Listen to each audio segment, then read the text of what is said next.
Big Sigma, Big Ligma, Big Digma, Big Figma, Big Pigma.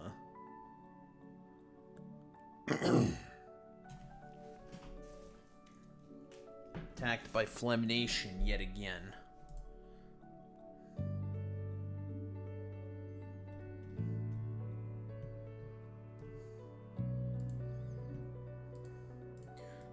Oh boy, oh boy, oh boy, oh boy, oh boy. We're having a great time, aren't we, folks?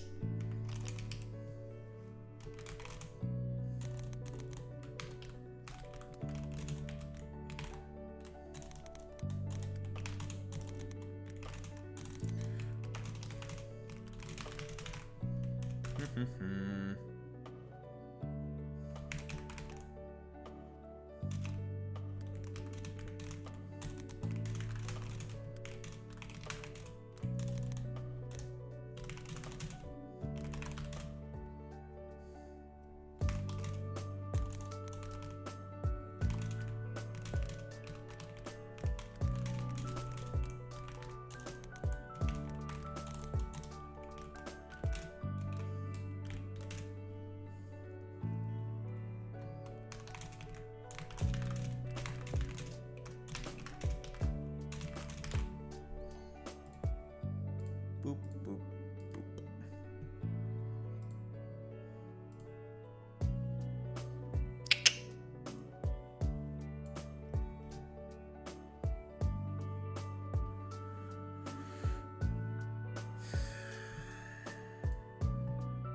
Why'd you do this?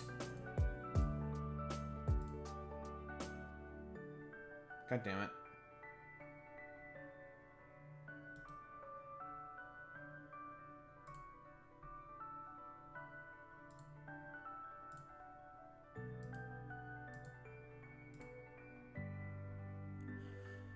God damn it, folks. There's one thing I definitely need to do, is I think I need to restart my computer.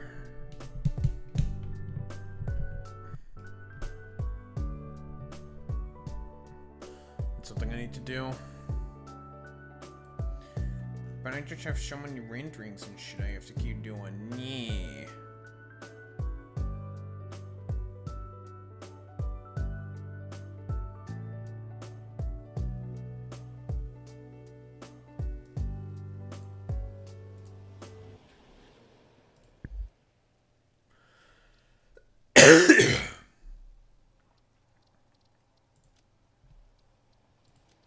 Alright. Automated power time. Coal and whatnot.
Alright, it should be enough stuff. Let's see. Yep, plenty of copper sheets and whatnot. What's up, Clay?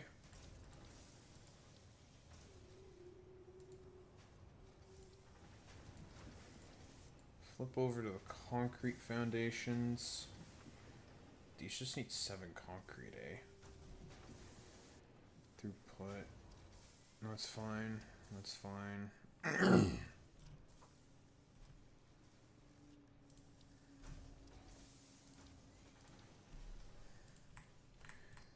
I'll grab some extra reinforced iron plates. So we're gonna need quite a lot of those, not only for belts, but also for a couple other things. Oh, I'm aware, Clay. Listen, there's been 3 Chalepi bangers talking about all of those. Ooh, that's right. I wanted to get the... Yeah, we're not... Well, no, we'll get the Ceno Basher later. It's fine. I want to build.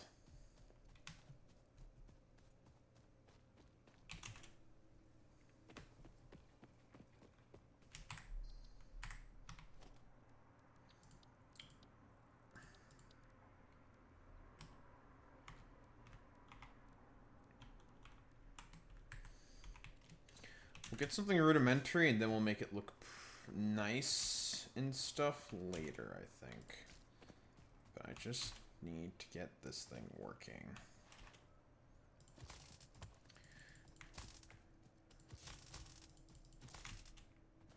Then I will improve my weapons.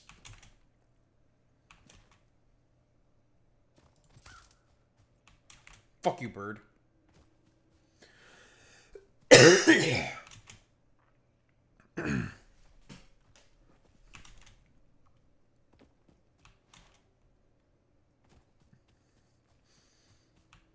Alright, our ratios are 3 to 8, so 3 water extractors to 8 generators, I believe. Those are the parameters that we are going to be initially working under.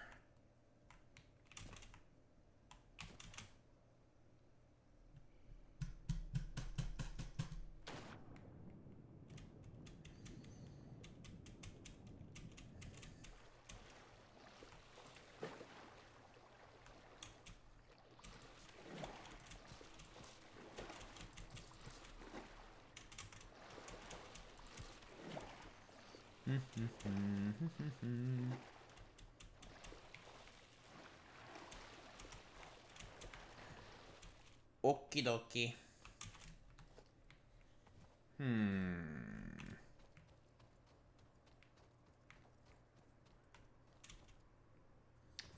How to build this, how to build this, how to build this.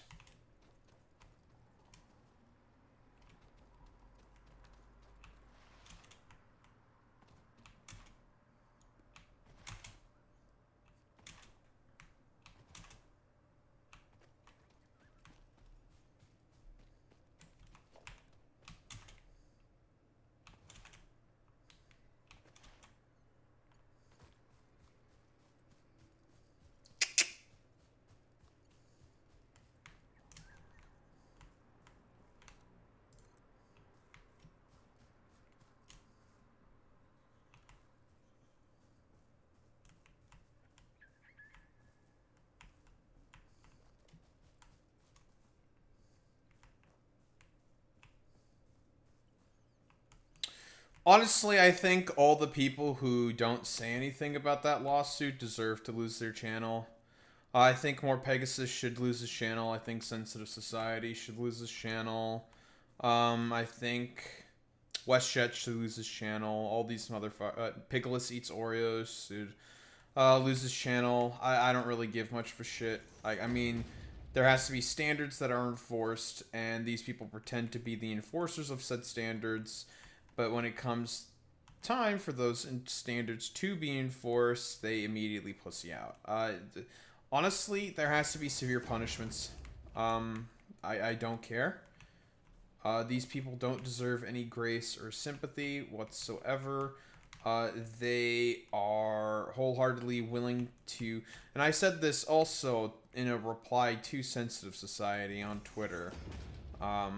It's like, you are willing to allow your fucking main avenue of content creation to get absolutely mind raped, to get absolutely fucking destroyed for no reason whatsoever, just because of like your own particular like strange like predilections and a conniption that you have with iDubbbz. You are a worm. You do not deserve the platform that you currently possess. And literally, during the whole fucking time, while he was trying to sweep this all under the rug for fucking Ethan Klein, and not mention anything about any of the fucking consequences that this may have on the fucking content creation sphere, the motherfucker always just had to fucking bring up Hassan, had to bring up a bunch of other bullshit. Same thing with more Papegasus. Same thing with all these other motherfuckers. There's no standards or principles that these people follow. Chalepi said the exact same stuff. I wholeheartedly agree with Chalepi. These people don't have any standards. They don't have any principles. None of this fucking matters to these people. Because guess what? They got their bag. And they don't have to give a shit at all. It's pathetic. I have very little like sympathy or mercy for these people. They don't deserve any sympathy or mercy, especially because these motherfuckers are the same ones who like cried and fucking complained about Hassan joking about suing fucking more Papegasus. I mean, these people are just subhuman, barely literate, highly unintelligent people, and they don't deserve any of the platforms they have. So as far as I'm concerned, the environment online would be better without people like them. I don't really give a shit. Fuck these people.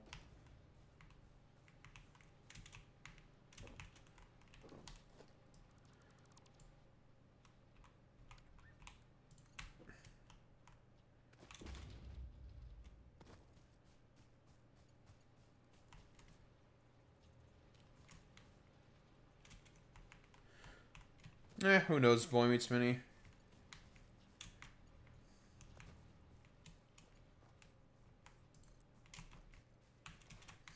I did just discover a really interesting looking StarCraft mod that I want to play.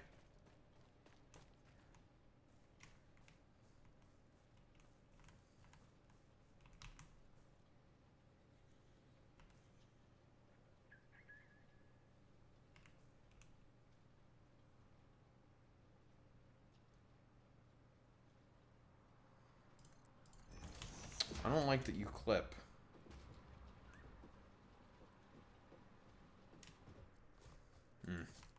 Whatever.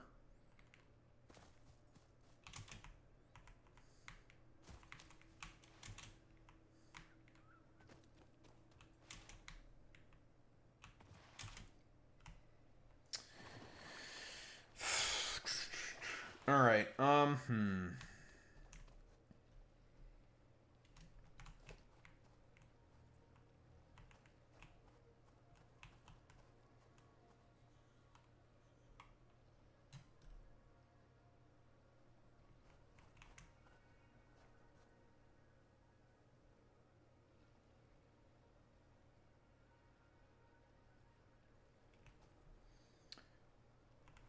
This is what you get for trying to Todd Howard Max, Boy Meets Mini. I have very little sympathy for you.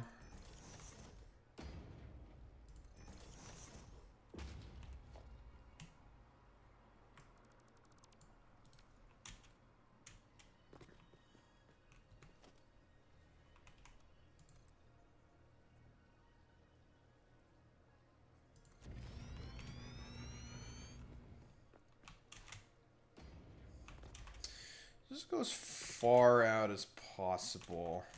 How much room we're working with? 20? I have to go get more. That's fine. Yeah, sure. I don't give a fuck about fuck Tactical Templar. Yeah, he can also not have a platform. None of these people care. They don't care.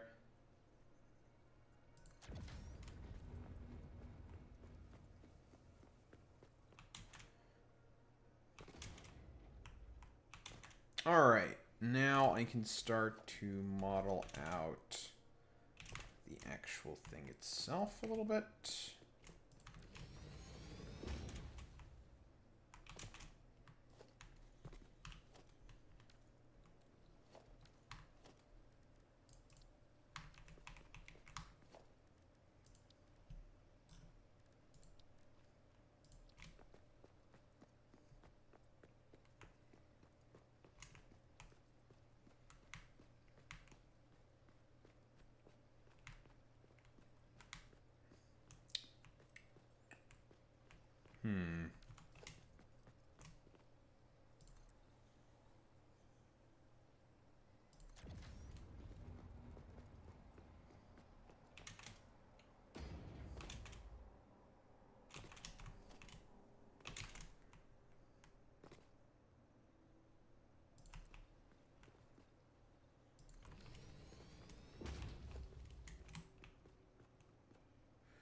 Let's get rid of these. Lovely. This is true. Bullying does work.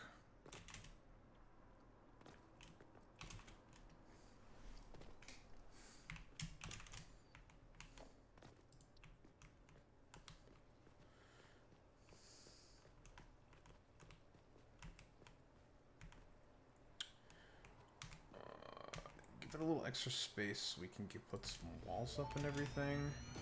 That should be good. Interesting. Most pioneers already had coal power set up by this point because they understood their responsibility to humanity. Shut up, Ada. Adjusting pioneer attitude metrics. Reminder: coal-powered generators require coal. Shut up, bitch. So each one of these is 45 per second, of course.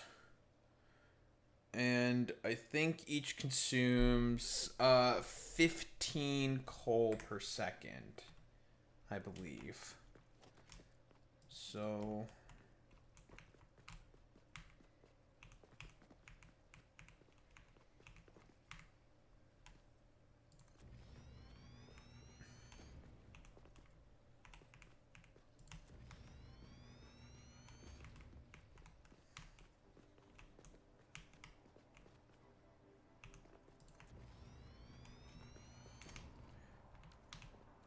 One, two, three, four, five.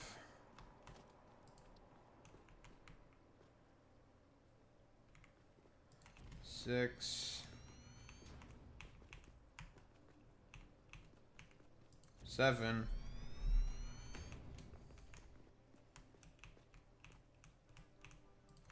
8.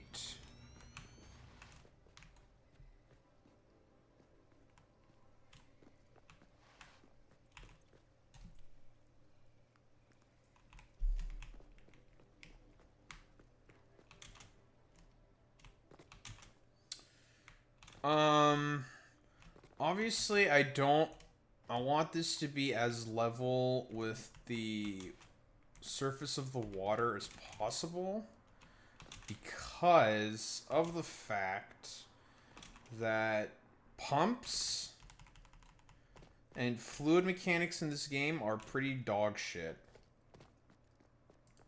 Very, very doo-doo bupkis. Okay, I just want to put some basic walls up.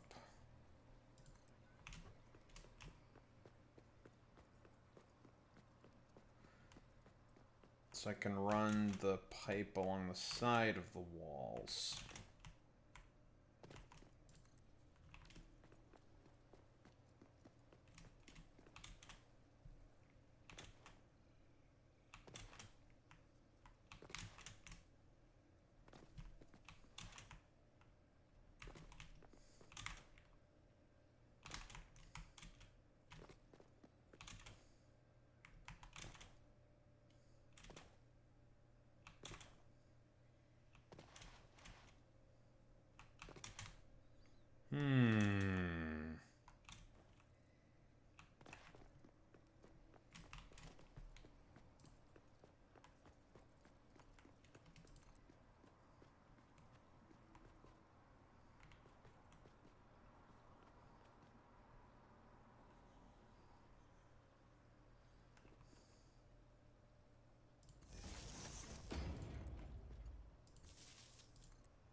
Now, I would eventually like to be able to expand this with level 2 miners and level 3 belts, which would mean I'd be able to have to double up the amount of coal power plants. Problem is I definitely don't have enough room for that.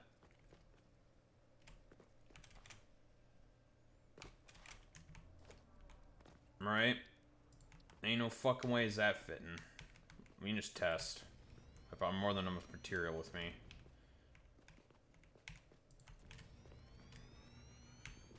That's just 2 of them. There's 3.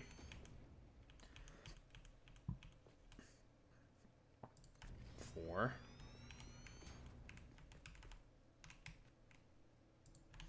I mean, we could make it fit.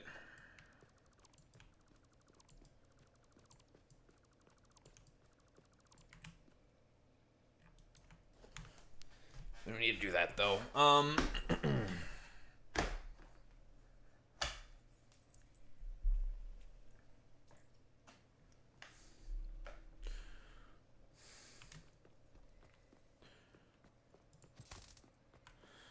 The central line will be where our belts are. So let's just get that out of the way.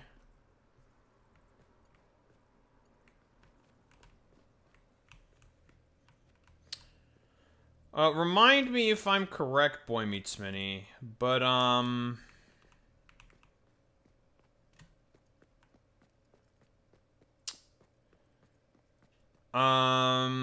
coal power plants consume 15 coal per minute, I believe. If I am recalling my stats correctly. Yes, Toxic Eclipse is very good, I agree. I've seen a bunch of his videos as well. I believe it's 15 per minute, I think. I think.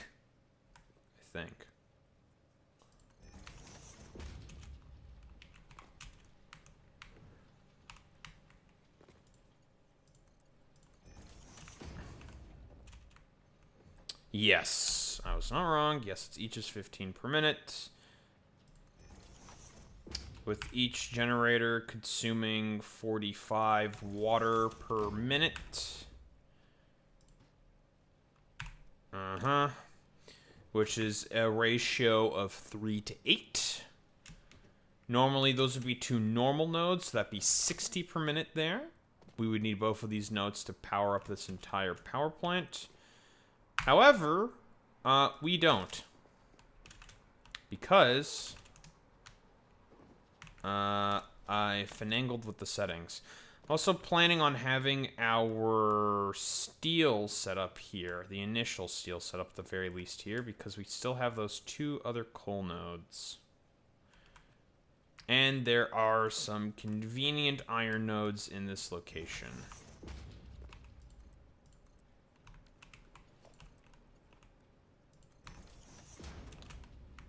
So not only will be this for coal power, this will also probably be for steel. Probably right around over there.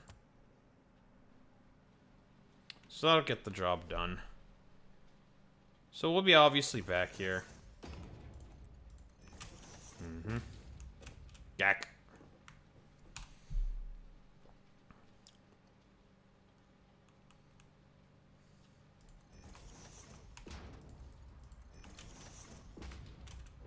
Yak.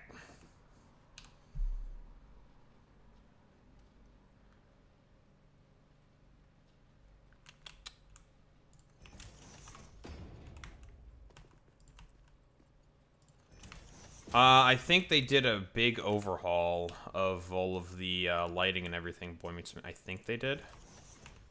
I'm pretty sure they did in the recent update.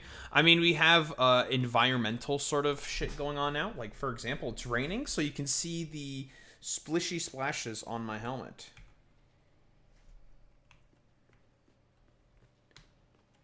That's not a thing in Factorio. We can't be seeing that on our factoring of our Oreos, mostly because there is no weather. But Factorio doesn't need that shit, so.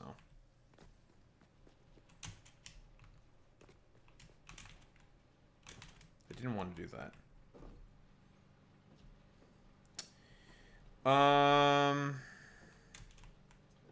Fuck it. Let's get another fucking hot bar.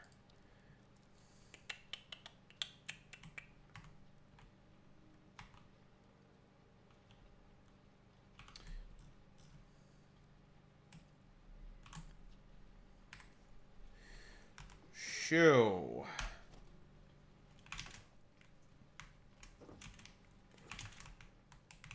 If I recall correctly, if I recall my satisfactory fluid mechanics about as well as I do, you don't want liquids to be coming up. You want them to be going down. If I recall my fluid mechanics about as well as I recall my fluid mechanics, you don't want them coming up, you want it coming down.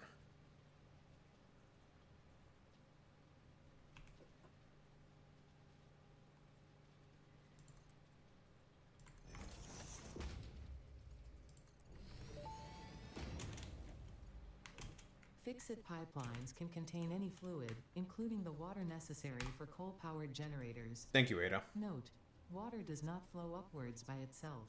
While water extractors provide some lift, to truly defy gravity, consider the use of pipeline pumps.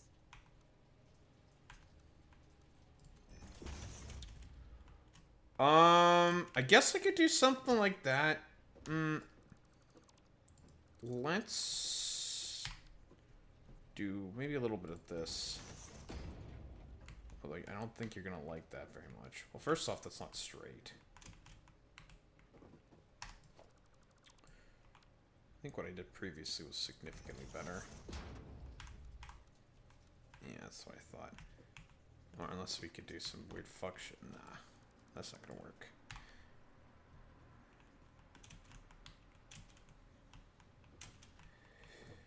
Charlie has now... I'm interested actually to see potentially what Charlie might say.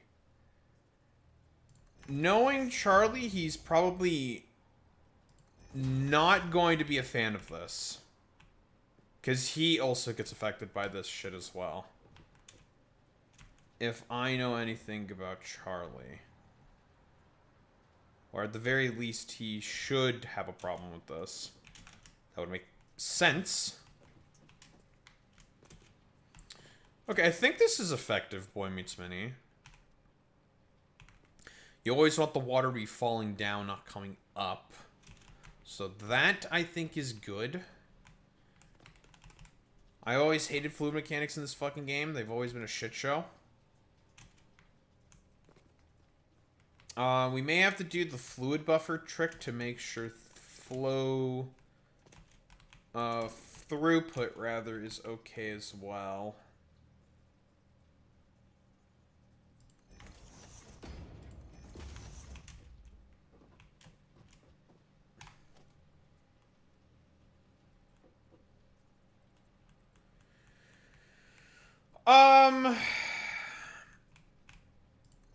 I'm probably not gonna watch. I probably would watch that on my own time. I don't think I'm gonna watch that on stream. I'm curious to see what Charlie says, but but if Charlie tends to be pretty fucking consistent, eight in a row can be bad for water pressure.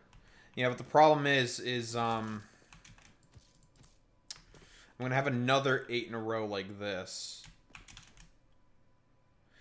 Okay, so,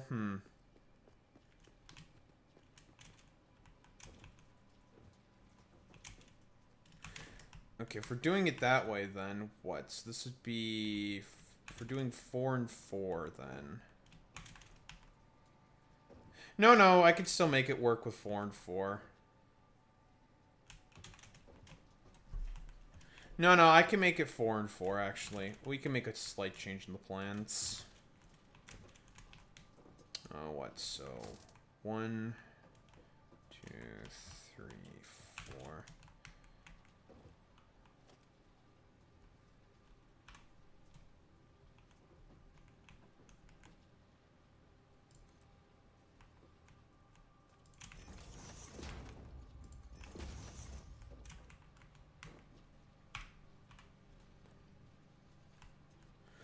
And I installed a mod that gives me a pipe throughput building so I can check what the throughput is.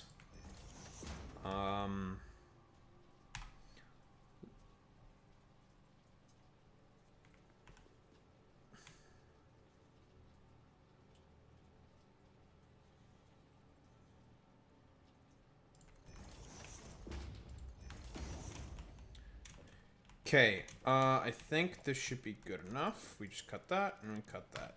Lovely. Okay, cool. Some...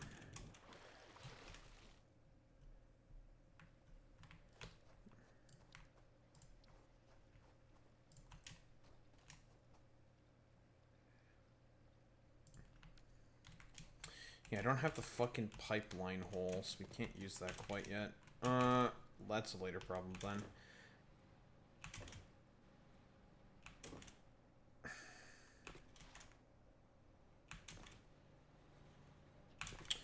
Okay, so we can kind of do something like this, and then have the other ones come on the other side.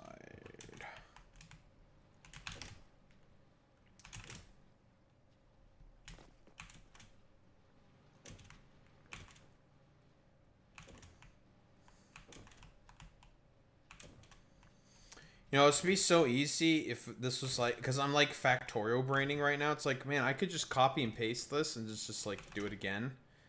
But I can't because this is not factorial. This is satisfactory. And I'm just like, oh, I can't do that. Fuck.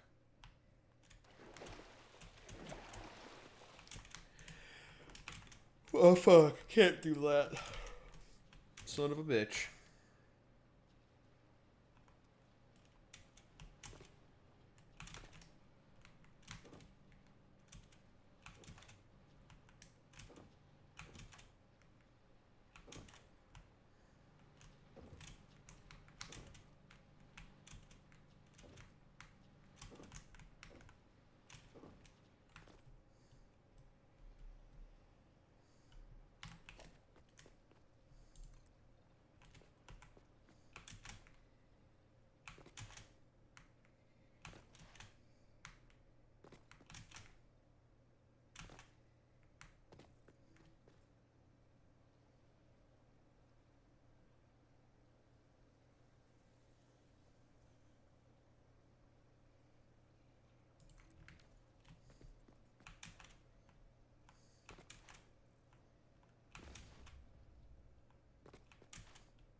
Okay.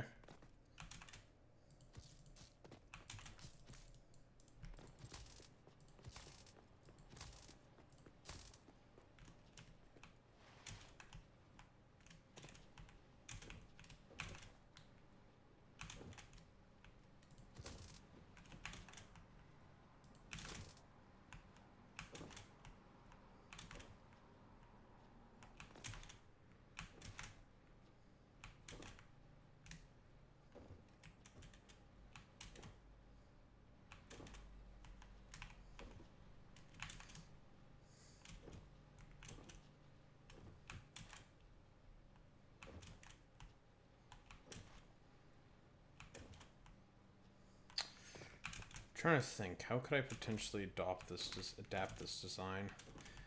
Because in Factorio, this wouldn't be a problem because I could flip inputs, but you can't do that in this game. There's no input flips in this game. That's just not a thing.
Alright. Lovely.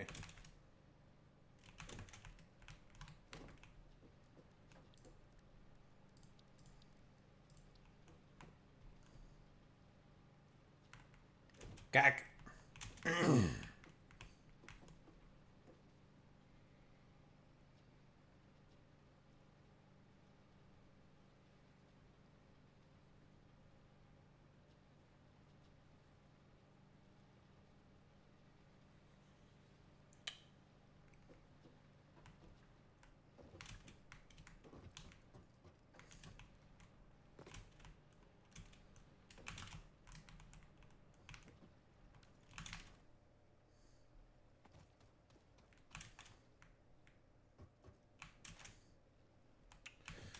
Maybe it might be better if I move all this over. Maybe I don't have to. I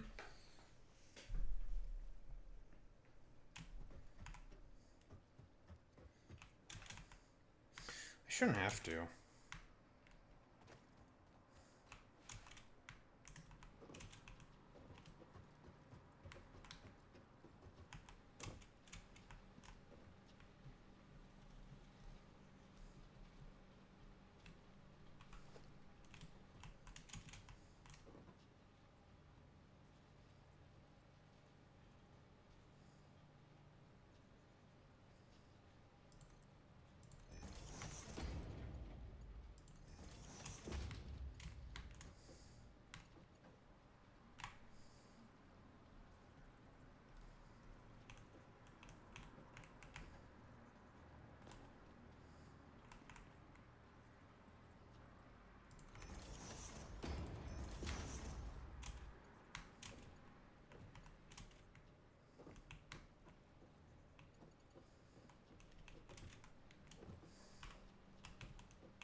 Okay, I'll make this work.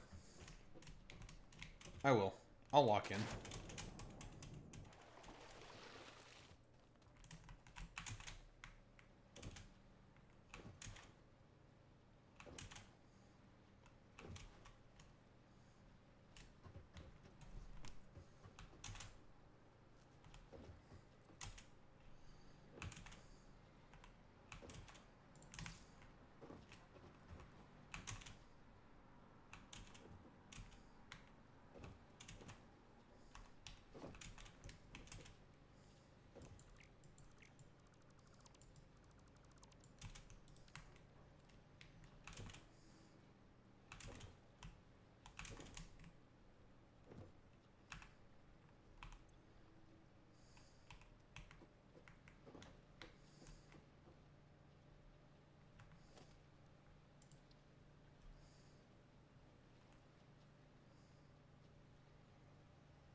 Gag.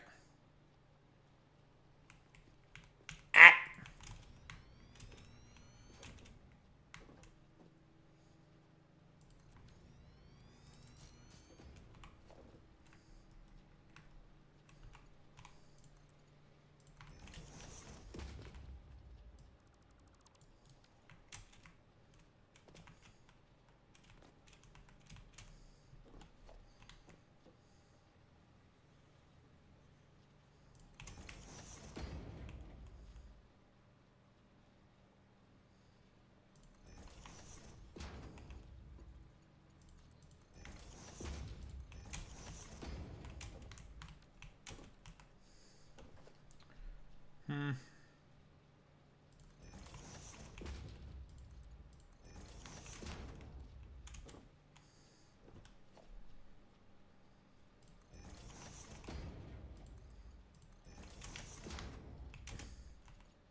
with this.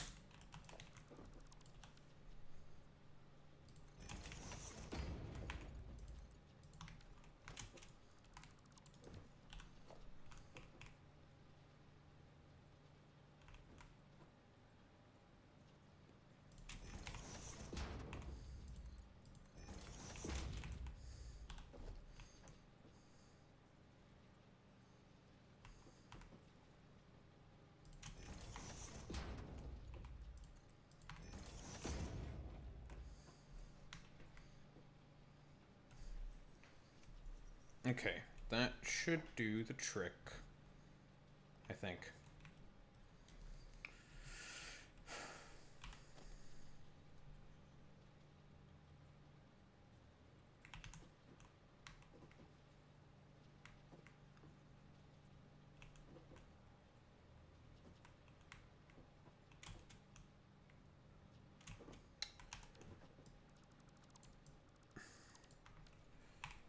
I needed to move these back by a fucking tile.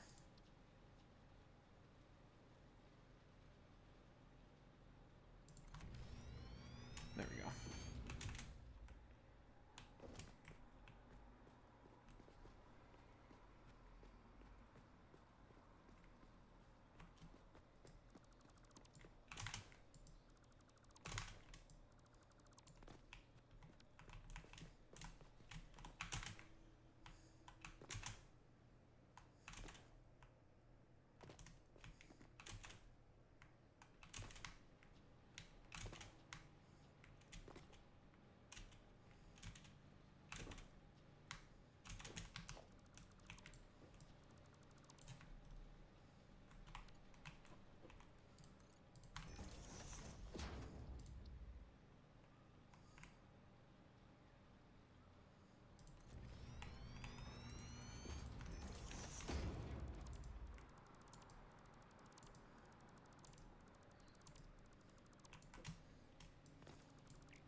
All right. Cool.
Okay. That's that done. Motherfucker's hooked up. Oh, wired up and ready to go.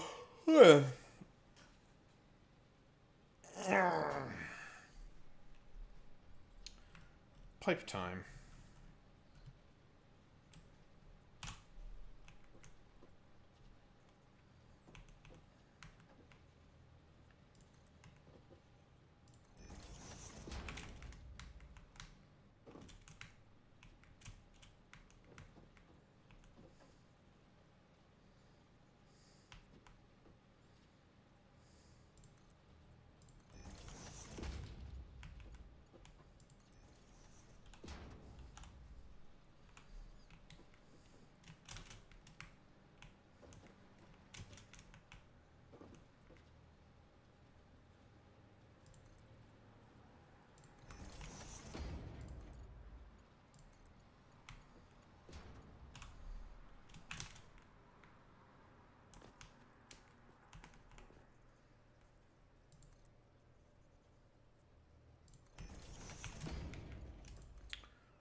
What? But why?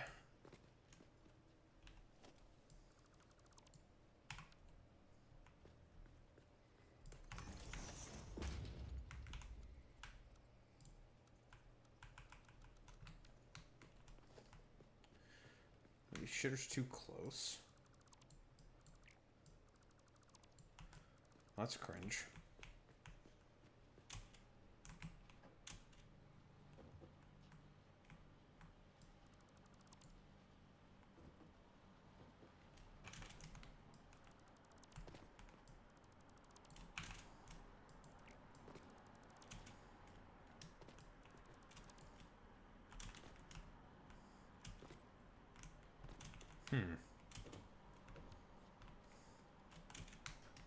That's annoying.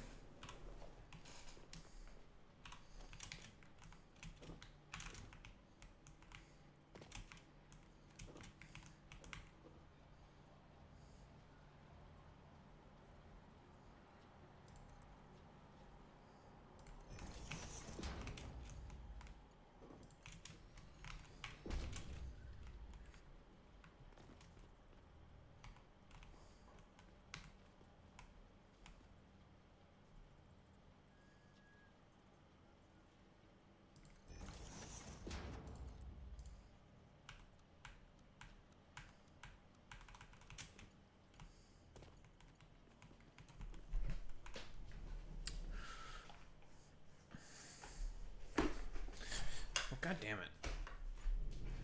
This doesn't fucking fit. I have to move the power plants then back another tile then.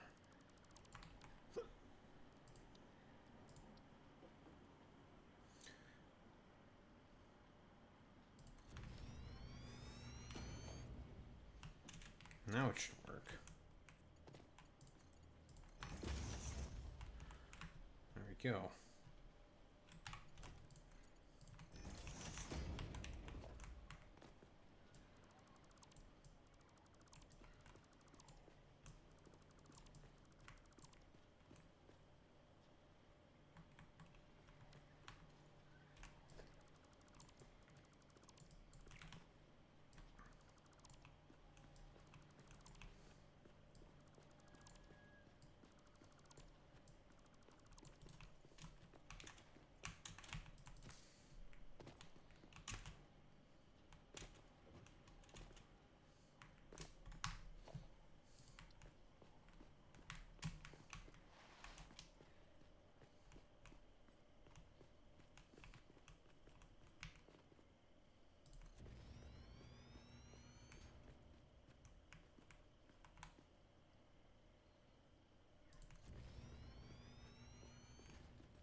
Alrighty then.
You go here.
Okay, that should be that. Lovely. Pipes done. Now what's needed is the water extractors.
That may indeed be water. Try submerging your arm. If it does not dissolve, that will narrow down the range of possibilities. Or you could just pipe it to a coal-powered generator and see what happens. It's a very random thing for you to be saying, Ada. Just don't dissolve your arm, forehead. Alright, thanks, man. Appreciate it.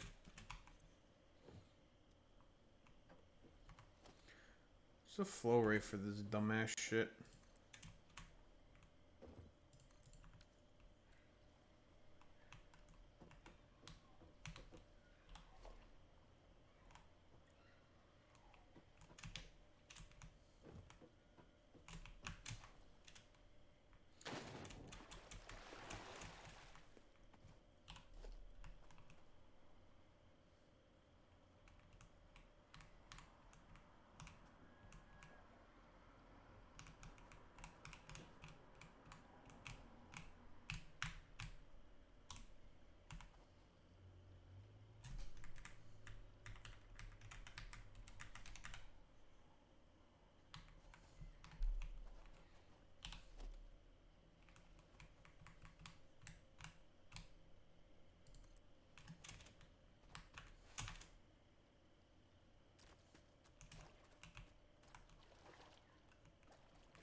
annoying.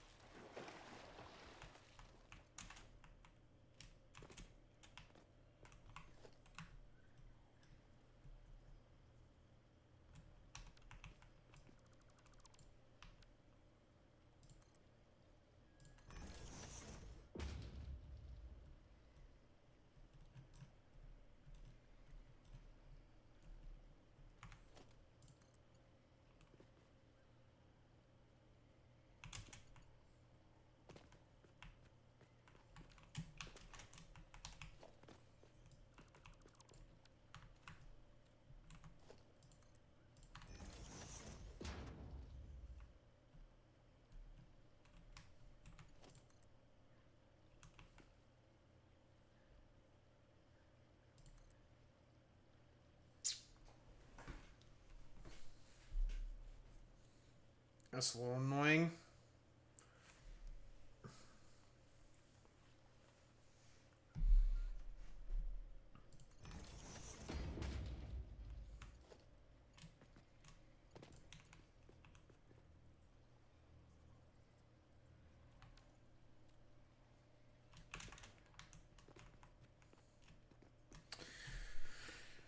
That should be fine, though.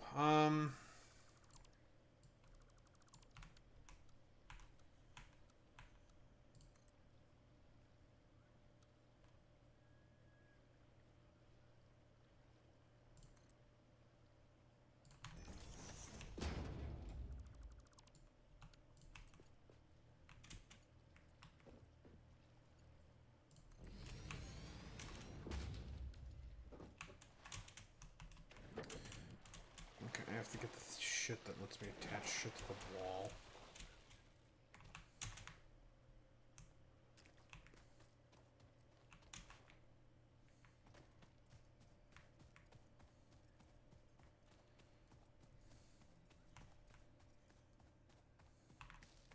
The current reason we're having problems.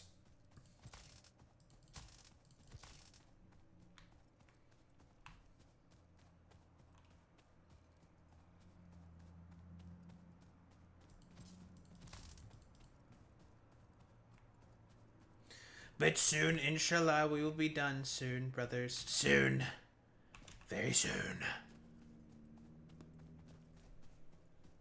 Oh, so very soon we'll be ready, brothers. Inshallah, brothers. Inshallah.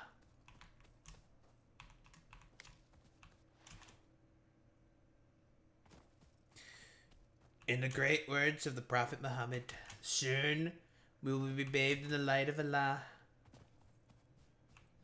Very soon, brothers. Very soon.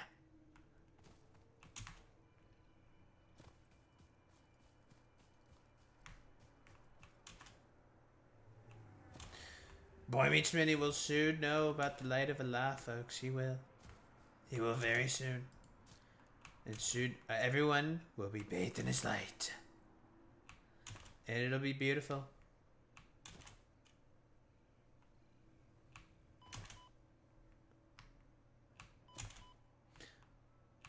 Oh, this breaking of my legs will finally mean something, folks. It'll be beautiful. It'll be so great. It's gonna be the greatest thing since sliced bread.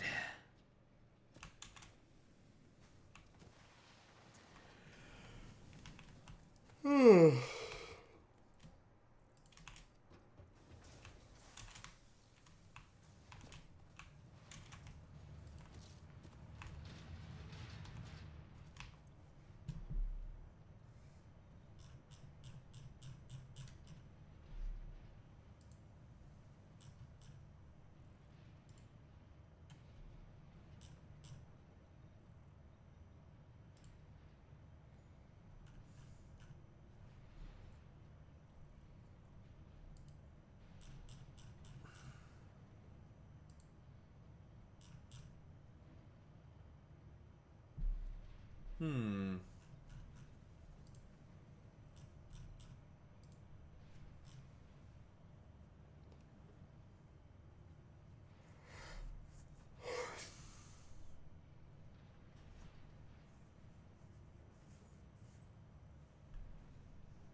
Give me those.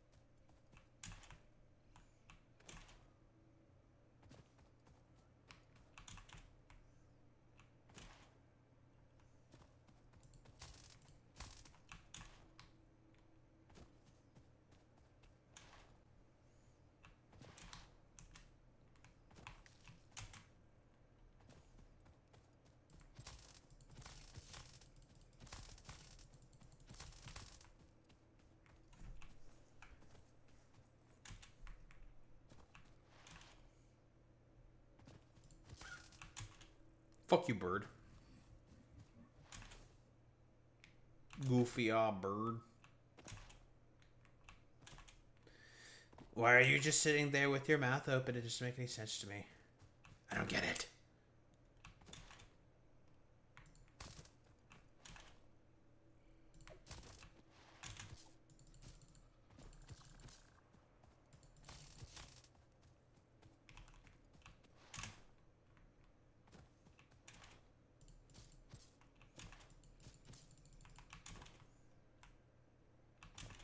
Time to break my legs.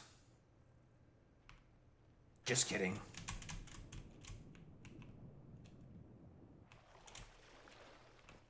I was joking.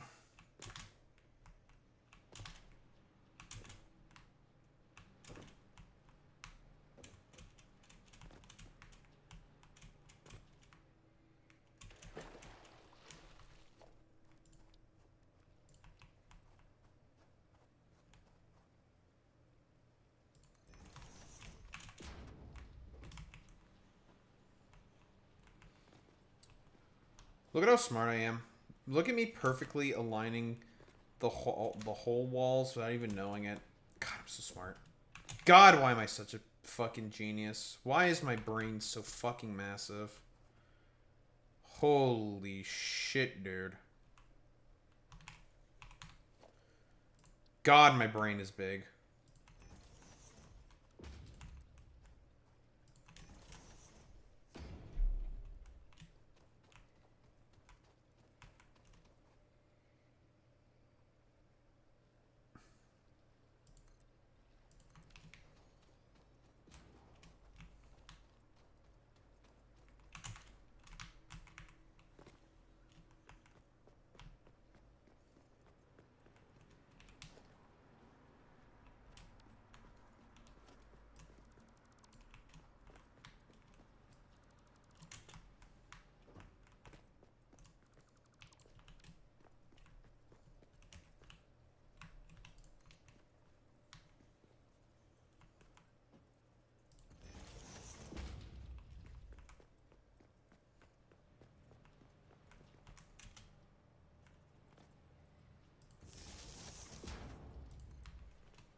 think the only pump we want is just right here.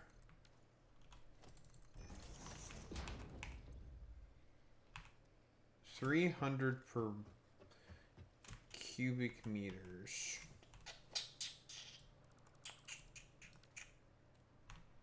Did I get the pipeline holes?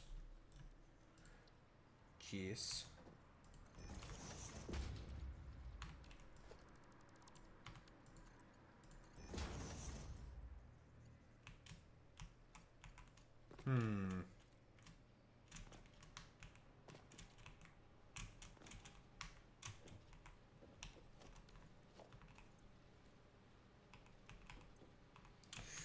Right, the fucking level 1 pipes don't even have the necessary flow rate that I want. Is this 360? It's only 300. Which is very annoying. I hate it.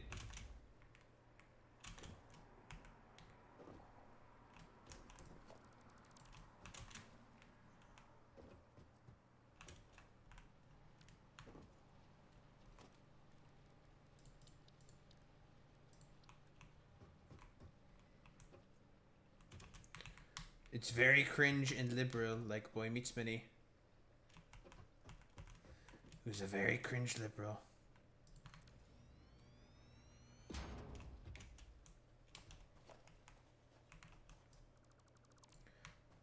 Like Destiny. Who is also a very cringe liberal, folks. He certainly is. He also hates America. Just like Boy Meets Minnie. Why does everyone hate America? I don't get it.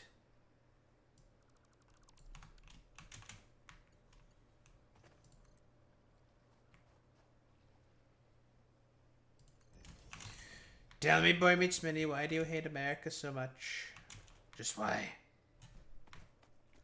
You have to explain to me, otherwise I'm going to click the exterminatus button upon your soul.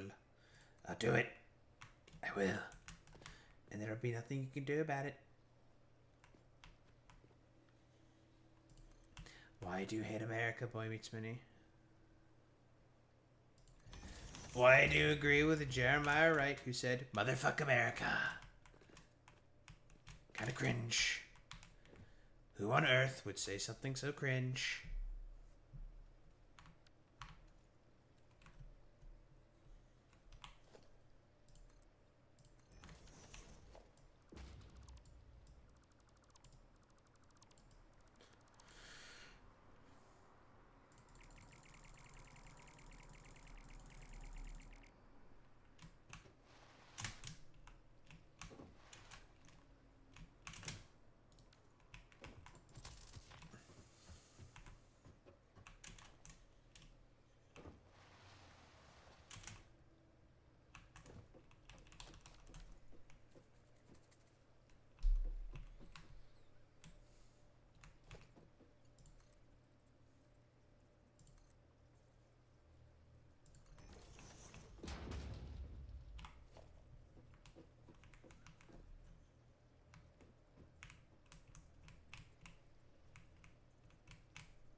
Ag.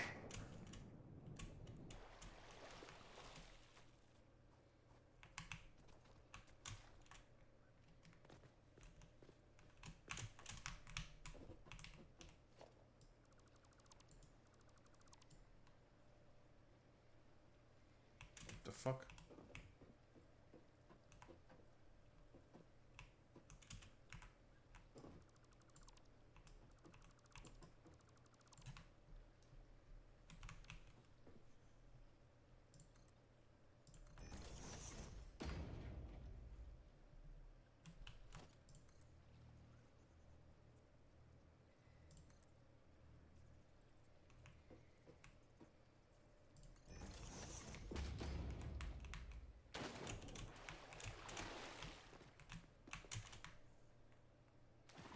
Alright, perfect.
I'll fix all this ugly fucking power line shenanigans later.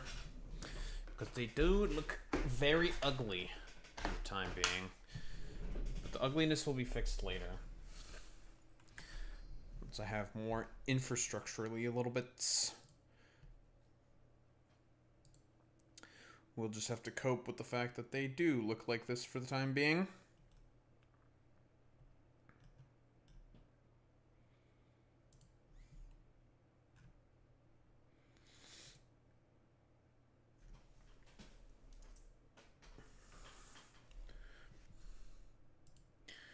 We're just gonna have to cope for now.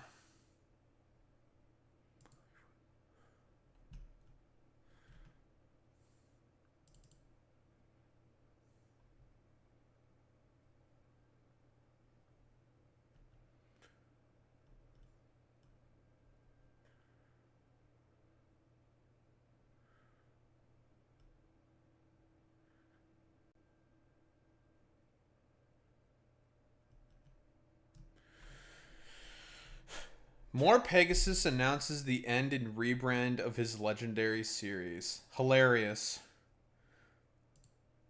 Just like a fucking mentioning of a meme. Just memeing about a fucking lawsuit. Unironically made that stupid moron, more Pegasus, immediately back off from doing a bunch of lies. That's so fucking... God... Honestly, that's fucking pathetic. Like, I knew this guy was like a spineless little worm. More Pegasus. Like, I knew he was a little fucking worm. Just like a sniveling fucking loser. With, like, no guiding principles or beliefs that sort of guide any of his positions whatsoever. Like, I knew that guy was already, like, a fucking just complete pile of dog shit.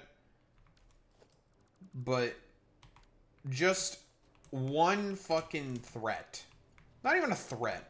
It's not even correct to call what Hassan did a threat of a lawsuit. But just one mentioning of his dumbass getting fucking sued, immediately he fucking backs off. Like, honestly... I would have had more respect of Pegasus if he just continued with the series. Like, I thought he was so confident that he was going to fucking win against Hassan if there was a court battle. Not that I would have thought that a court battle would have been a good idea by Hassan. I don't think so. But, like, I would have had more respect for this fucking sniveling dipshit. More Pegasus. If he, continued with his, like, dog shit fucking series. But he immediately fucking cowered away. This is just a complete Hassan victory. And Hassan hardly had to do anything. Genuinely like, it's just pathetic to me. Like, Jesus Christ.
You know, Pegasus, if your series was as legendary as it was, it would have been able to last through just like the one mentioning that Hassan made of it. You know, if it was as legendary as he said it was, it should have lasted through just that. Guess it wasn't as legendary as he thought.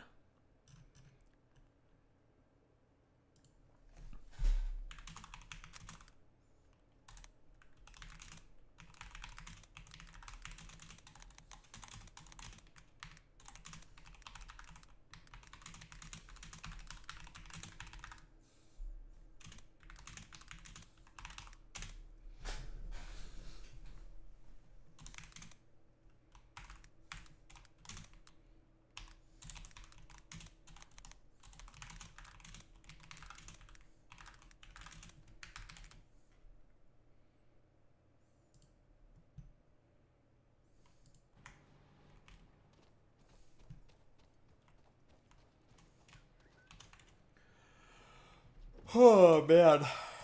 That's funny. Fuck you, Pegasus. Stupid bitch.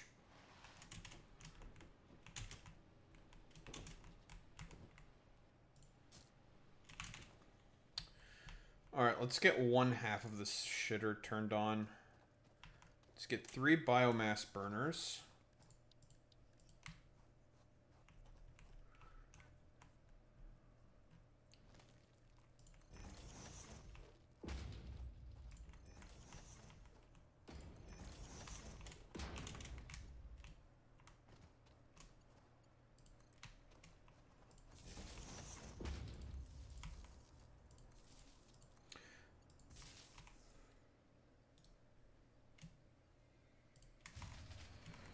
Yeah, I know.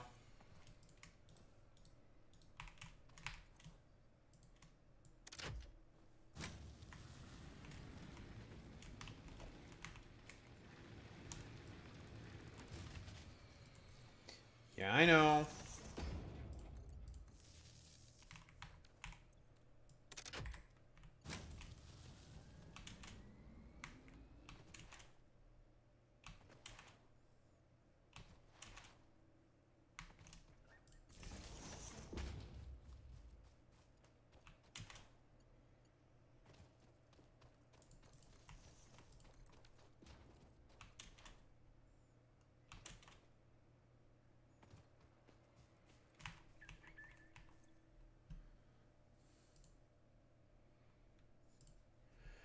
Yes, I saw the Fantano video, and if I were to make an assumption, Adam McIntyre is probably also not a big fan of Ethan Klein's behavior as well. If I were to take a guess, because Adam McIntyre is probably not a very, very big fan of Ethan Klein, if I were to take a guess.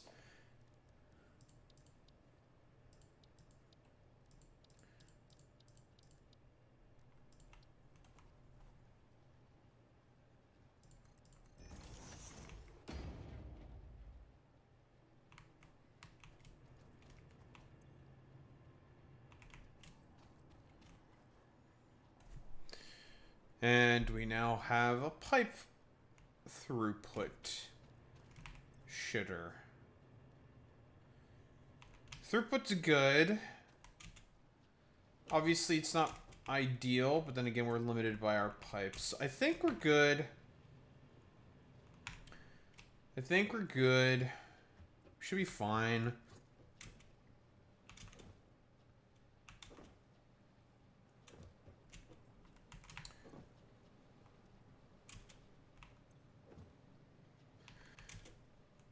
And water just has to run through more and more of this stuff. But we are losing some pressure. But eventually, yes, once all the other shitters get filled out, then it's fine. That's generally speaking how it works with most of these idiots.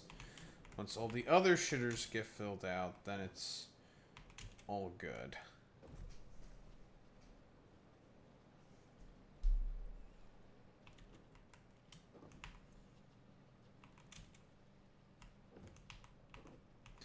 Listen, I've said this before and I'll say it again, but the crew could have very, very easily made their own podcast and it would have been successful in spite of Ethan. And here's our coal. Time to get some automated power going.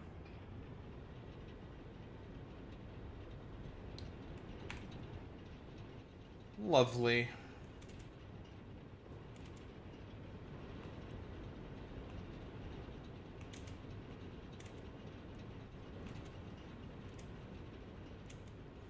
And just like that, we now have automated power.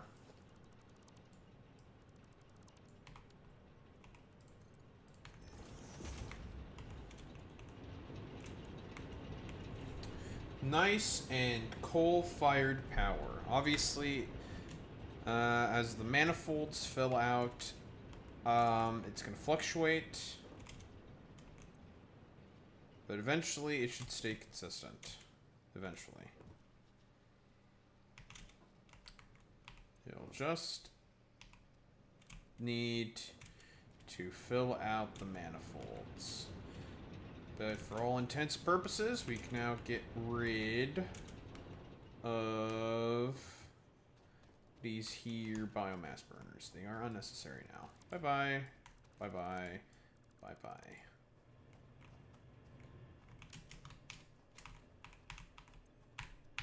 They have fulfilled their purpose. So long as one of the coal generators is running, it's fine.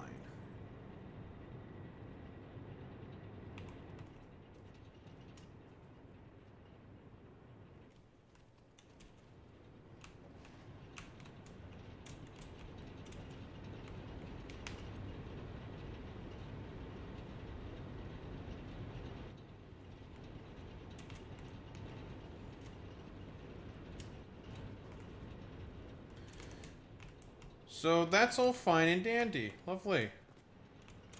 Alright, that's 1/2 of our power plant up and operational. Fantastic. Ag.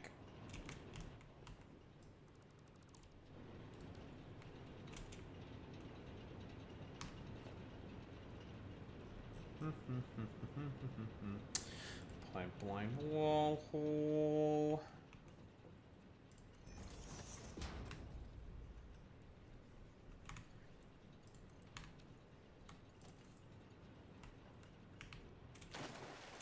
Ag.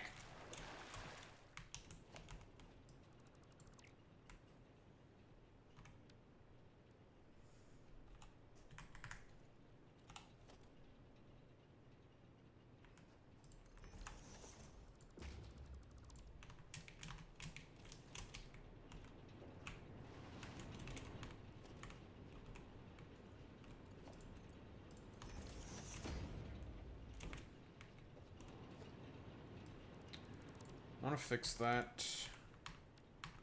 So I want to fix it because it annoys me.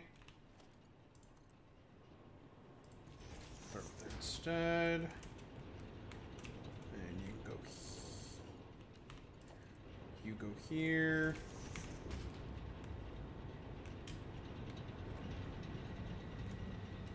You go there.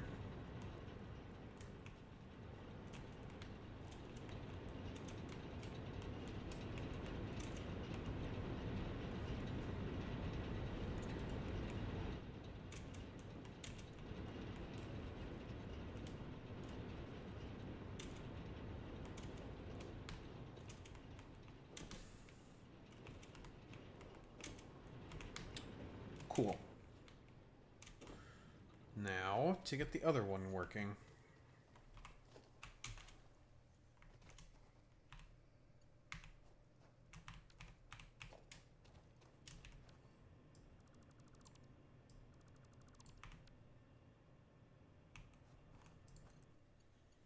Cut you off.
And boom. Now for the water extractors, and then that'll be that. Very cool.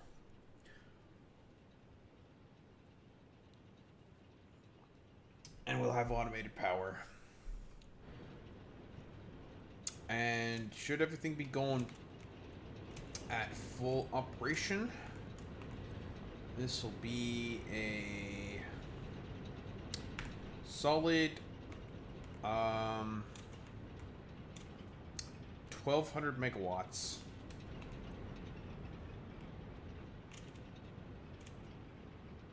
Once all the manifolds get filled out.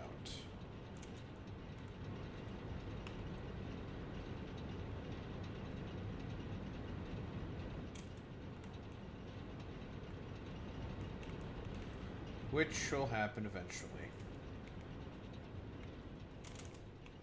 Eventually. Inshallah, mashallah, and all that good shit.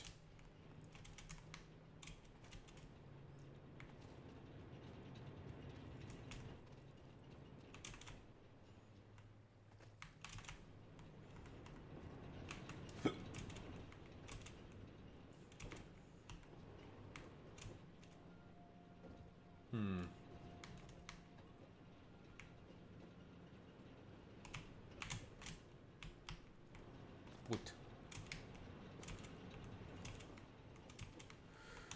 Fucking put this. You'll go back up there eventually. Just need to walk on these walls for now.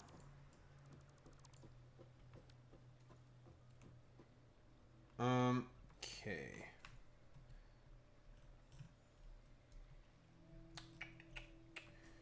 Boop boop.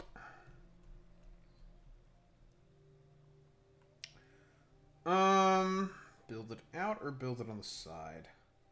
I mean, for the other one, I have them building out. Heck.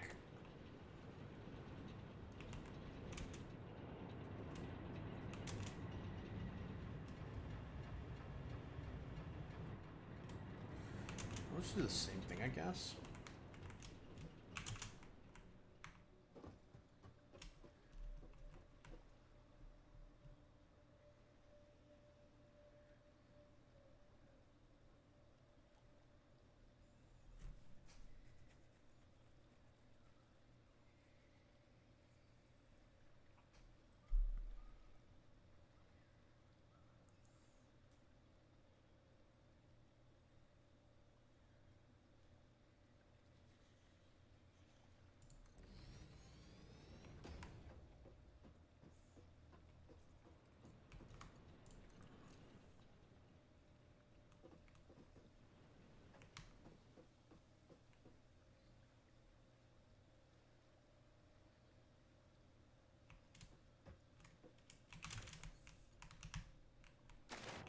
Fuck my life.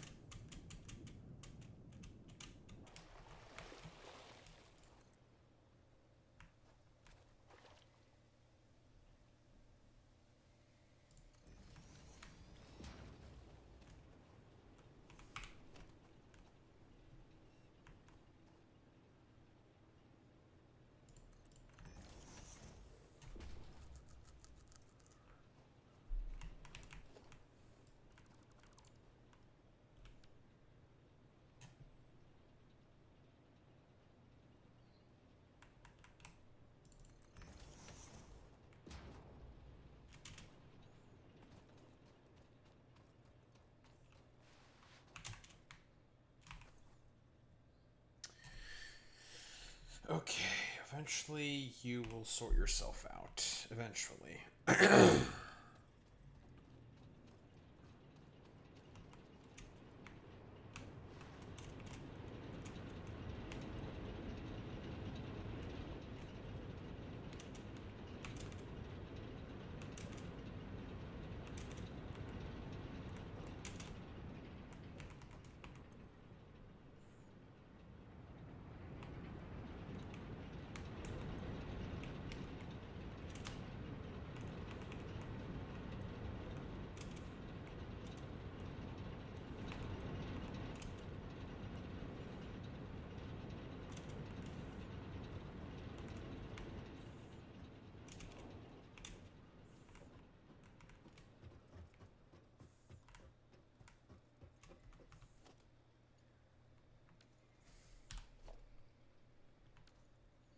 Hmm.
Gak.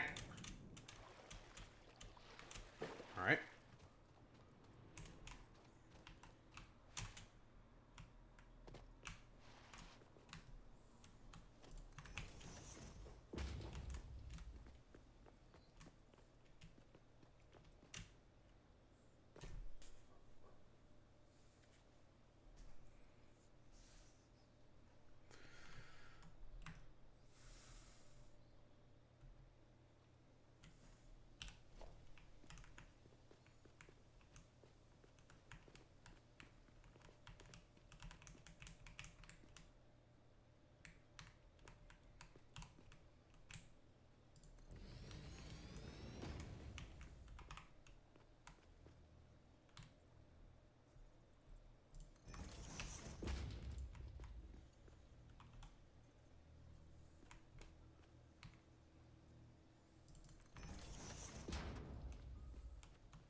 this.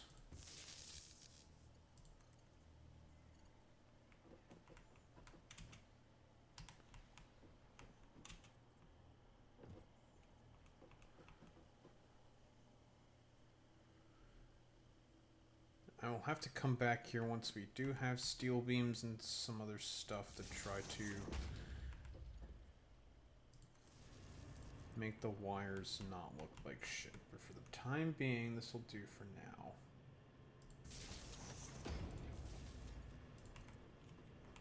I'll probably have to eventually move around these things.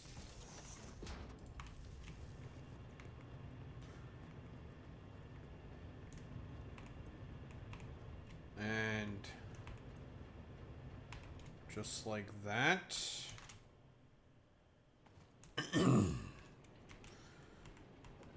The water flows.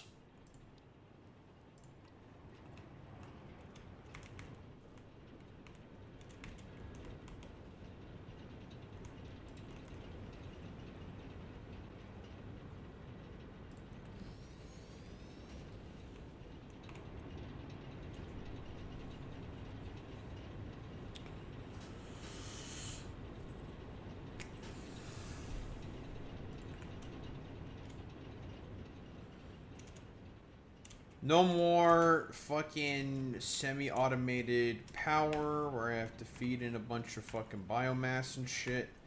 No more. We now have fully automated power. Once all this shit gets its shit together. Which it eventually will. Boom. Bang. Bap.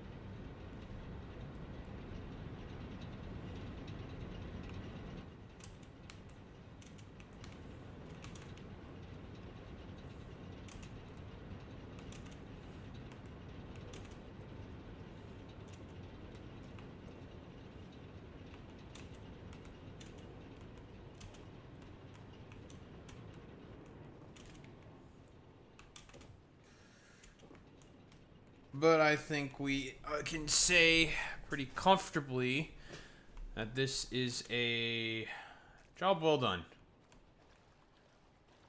Eventually all these will wake up. Eventually. Once the waters are flowing, once the manifolds are flowing. But that should be 1,200 megawatts of power. Just like that. Very good. Once we get steel, we'll come back here and we'll upgrade it. Double the output, basically.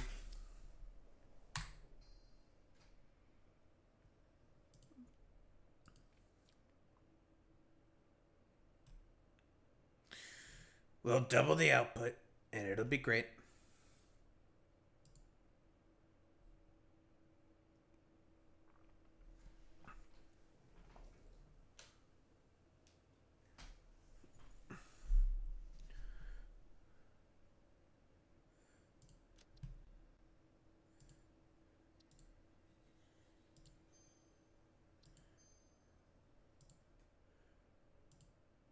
Mr. Beast! Alrighty.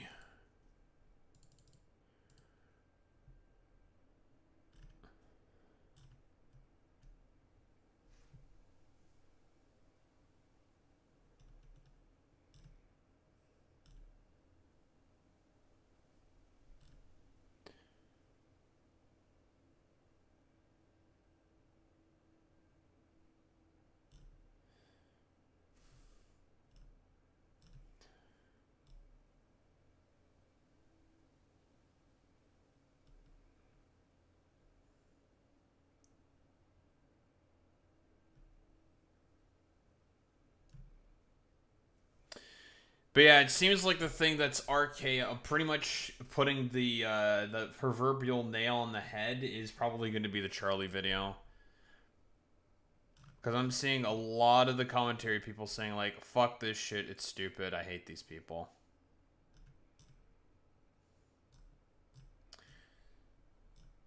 And if Charlie is the one who's saying, or is now also saying that this shit needs to be fucking completely RKO'd, yeah, it's looking really bad for Ethan. He'll probably cope, he'll seethe, he'll mold, he'll shit his pants or whatever. But it's not going to amount to anything. It's a 36-minute video here by Charlie. Interesting.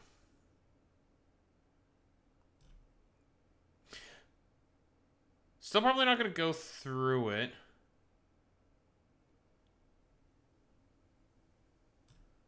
I think.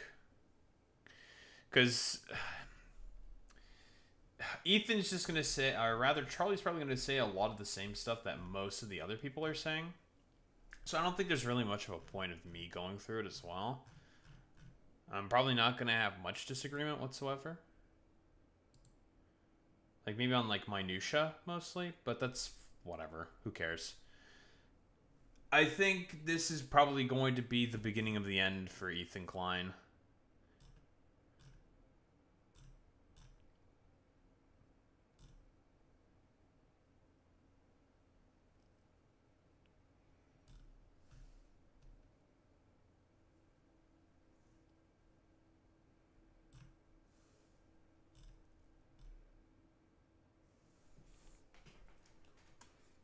If I were to take a guess.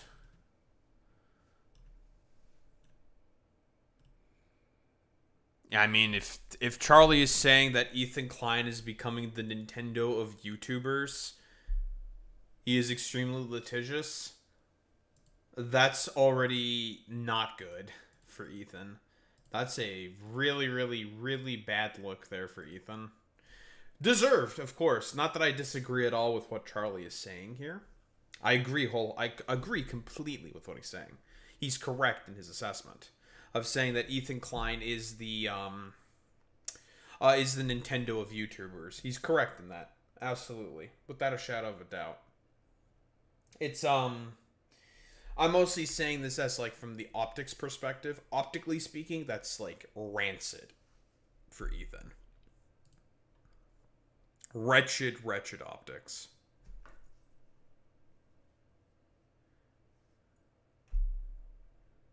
Wretched optics that he deserves.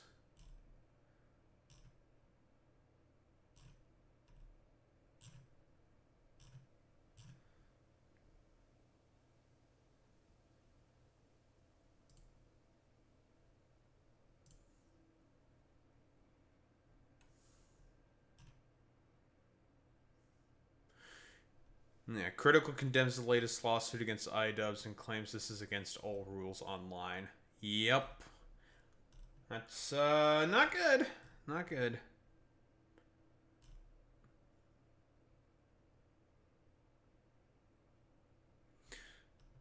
Oh, and all in the meanwhile, Destiny also admitted to the malice behind his defamatory statements against Ethan Klein. That's fucking incredible to me, dude.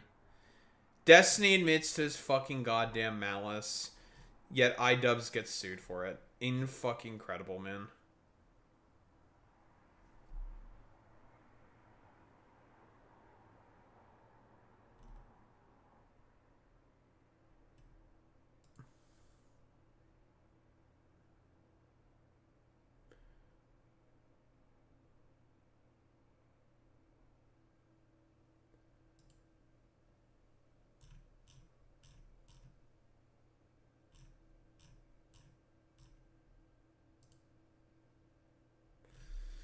Well, whatever.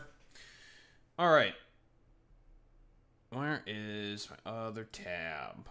My other tab is here. There we go. At least there's some good news. Tentative good news.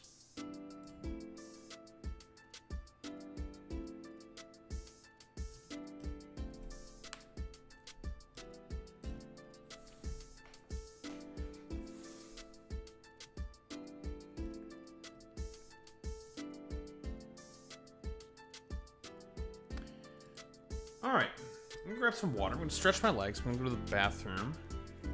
And then we're going to yap about the topics de jour in the title card. Lovely, very cool. I will be right back, gamers.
Yep, cock. Big dick. Cock. Yep. Yep, yep. Cock. Yep. Yep, cock. Very cool.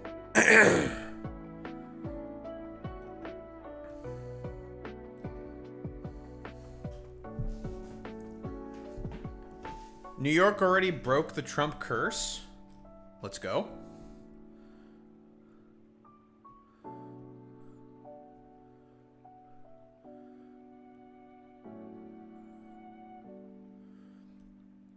Wait, Ethan Klein is now also mocking Total Biscuit for dying of cancer? Wow, he's being an extra piece of shit, is he now? Jesus. Man, he is really speedrunning being fucking hated. What a fucking asshole. Jesus. The fuck is wrong with him?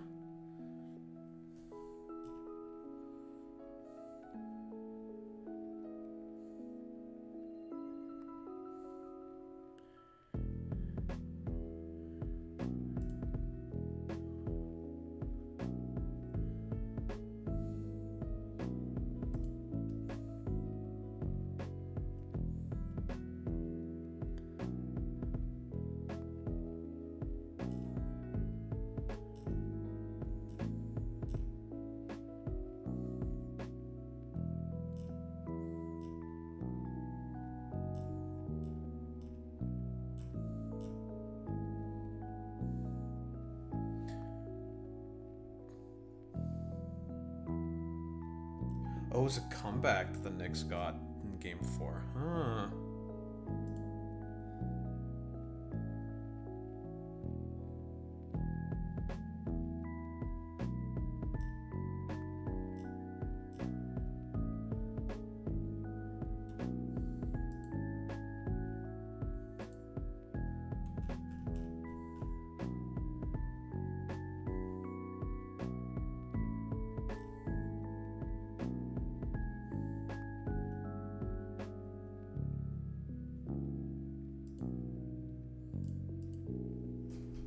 Fascinating.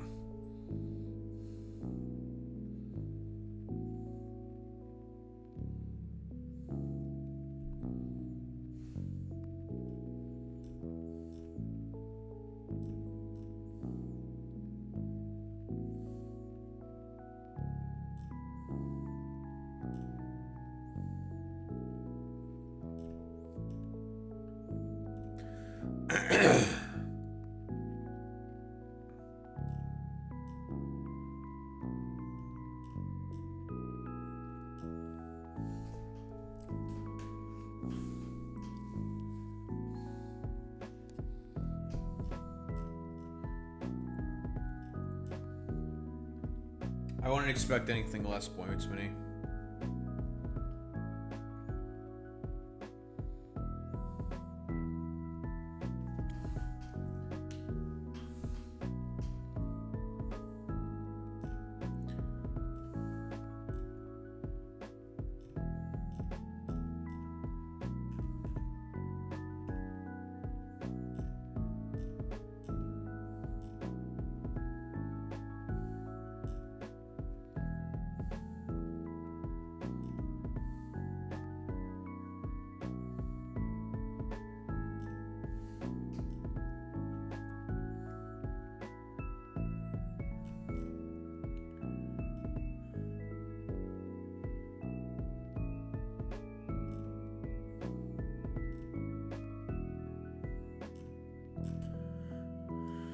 Okay.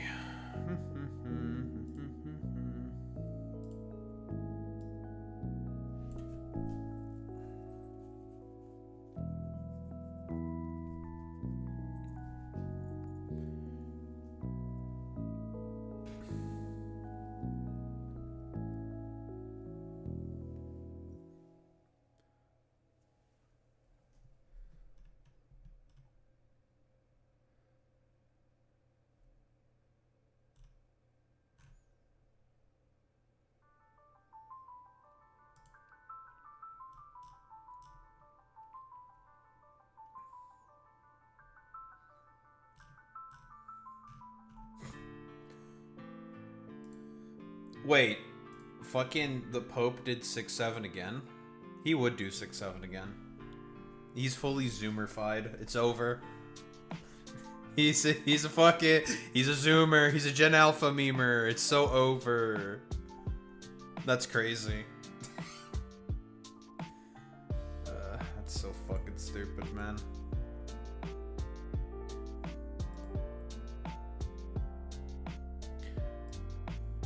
Oh, also, Boy Meets Mini. One of the most recent followers is of Dr. Abdul Al-Said. Now, is it the actual Dr. Abdul Al-Said? No. But it's just funny that their name is Dr. Abdul Al-Said. Now, there's no way this is the real deal, but, like, it's funny. It's funny.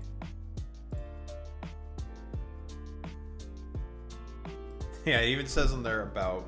Not the real one, but you should vote for him. I'm like, that's true. You should.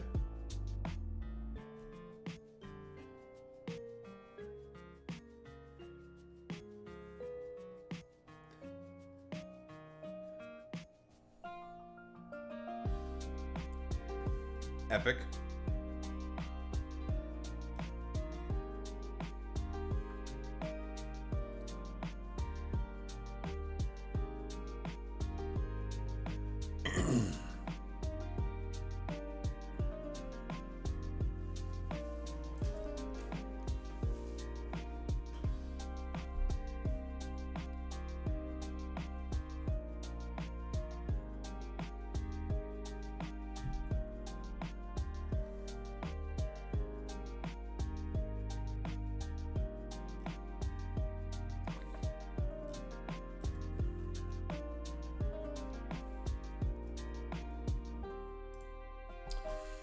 Moist critical on the Ethan Klein lawsuit.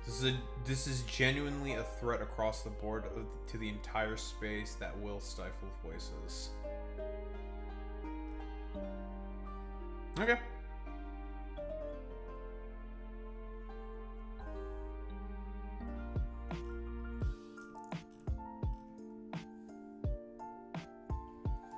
Of course, all of the Ethan Kleins are going to cope and seethe about it, and all the right-wingers are just going to say that Charlie got his opinion from Reddit or something, which is stupid, but whatever. Any fucking excuses.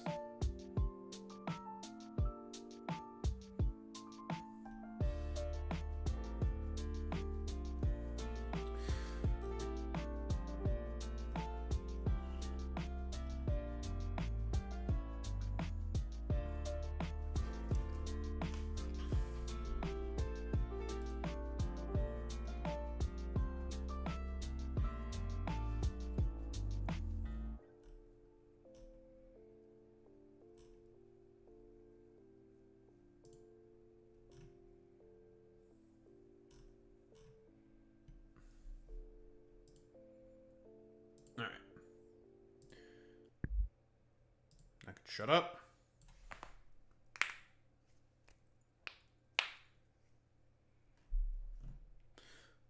Let's get fucking started, shall we?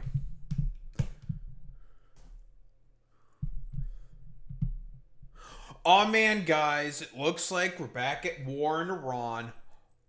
Oh my goodness. The supposed negotiations that were going on the whole time accomplished nothing again. Fell for it again for the... How many times have we been doing this fucking cycle, this metaphorical cycle of samsara? Is this like the fucking 10th time or something? I don't fucking know. Whatever. But Iran has closed the Strait of Hormuz. For what reason exactly, you may be asking? For this reason. There is reporting that an Apache helicopter was shot down near the Strait of Hormuz by an Iranian suicide drone. And Trump, from what I understand, was saying that it was an Apache that was on patrol, essentially that got shot down by the Strait. For what reason exactly? Because it probably got too close to Iranian airspace, and then the Iranians decided to be like, yeah, we're going to fucking shoot down this helicopter, because... why the fuck are you even here? We all know that ceasefire, whatever ceasefire is going on, tentatively speaking, while negotiations are happening, or whatever the fuck. We know that there is currently no ceasefire on the war is basically back on, of course. Why? Because Israel decided to bomb Lebanon. And again, I feel like there's never really going to be peace at any point in time in this environment, or in, well, Iran or the Middle East at any point in time soon, if we keep having to deal with fucking Israel. Yeah, Israel. Guys, it seems like there's a common through line. There's a common problem, right? That's causing all of this, right? Should be really, really simple, okay? And it's Israel. Because they themselves have made it very, very clear that if they get a deal, or if there is a deal that is against what the interests of the state of Israel wants, they will do everything possible to shut it down. Shocker, I know. But here, the big man himself, of course, had something to say. Why don't we take a look? I have just been informed by our great military that last night the Iranians shut down one of our highly sophisticated Apache helicopters while patrolling over the Strait of Hormuz. So, obviously, we all know why this shooting down of the helicopter happened. It happened because of one reason and one reason only. Because of the fact that the war is essentially back on. The United States and the Iranians have started shooting at each other again, all because of the ceasefire, the tentative ceasefire, while negotiations were going on for the Iranians' nuclear materials and facilities, was broken by Israel, because the Iranians have made it very, very clear that, there is no ceasefire unless it is a ceasefire on all fronts. And we all know that Israel, not interested in following that. There were 2 pilots involved. Both are safe and uninjured. Nevertheless, the United States must, of necessity, respond to this attack. Thank you for your attention to this matter, President Donald J. Trump. Or you can try to reign in Israel, which you've been failing consistently on doing, if you're so interested in peace. But are these motherfuckers interested in peace? No. How about some additional reports from, or details from a report by CNN? So, we know that there was the attack on the helicopter that was doing a patrol by the Iranian suicide drone. If I recall correctly, there were U.S. strikes that were launched on multiple targets, if I were to take a guess. Probably throughout, various, missile bases, drone bases, blah, blah, blah, blah, blah, the standard sort of targets that the United States military might think are there or something, whatever. So additional strikes were had there. And, of course, as a byproduct, Iran is following through with its normal, consistent strategy that it has been employing during the entirety of this war, and that is hitting U.S. bases within the Gulf states to, make it very, very clear that, hey, Gulf states, if you really want to fucking host U.S. bases, be prepared for some proverbial smoke. Iran says it launched strikes on U.S. assets in the Middle East, including an American base in Jordan. This follows U.S. retaliation for the downing of an Apache helicopter. Iran also targeting the U.S. Fifth Fleet in Bahrain. Video geolocated by CNN does appear to show a flash coming from the area of a U.S. naval facility there. So they're attacking the Fifth Fleet again. So this is not the first time they've attacked the Fifth Fleet that's stationed within Bahrain. This is the second time that they are hitting this base specifically of, not only the U.S. Navy, but also its associated fucking facilities. As we know, we've taken a look at a Bell the Ranch video talking about this with the U.S. naval policy. It's seen as a very, very big faux pas to shoot at U.S. fucking naval vessels. And I think the main reasoning for as to why this is the case is purely due to the fact that the reasoning for as to why the U.S. force projects in the way that it does is all empires throughout history do everything possible to maintain trade routes so they can have a piece of the pie for themselves for the fact that they are maintaining all those trade routes, right? That's what the purpose of the petrodollar is, of course, right? Maintain control over the production of oil coming out of the Middle East and make sure that's traded specifically with US dollars so the United States can have control over oil resources and have the ability to project power throughout the entirety of the world by having, more control over oil reserves and oil production.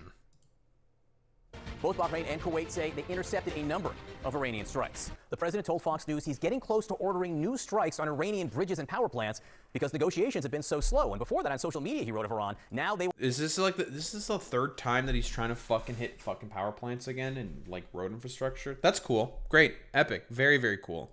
...will have to pay the price. This follows a range of back-and-forth attacks between the U.S. and Iran overnight. Iran saying it launched strikes on U.S. targets in the Middle East, including a base in Jordan and the Fifth Fleet in Bahrain. Iran state media says U.S. strikes hit 2 reservoirs, cutting off drinking water to 20,000 people. CENTCOM has not yet responded to that. This is not the first time that Iran has also targeted drinking facilities throughout the Gulf, right? Again, the purpose of this should be fairly clear. They want to exert maximum pressure on the Gulf states to essentially, well, weaken the U.S.'s fucking position within the region. I want to get right to CNN's Elena Treen live at the White House with the president talking in a much different way this morning than he has.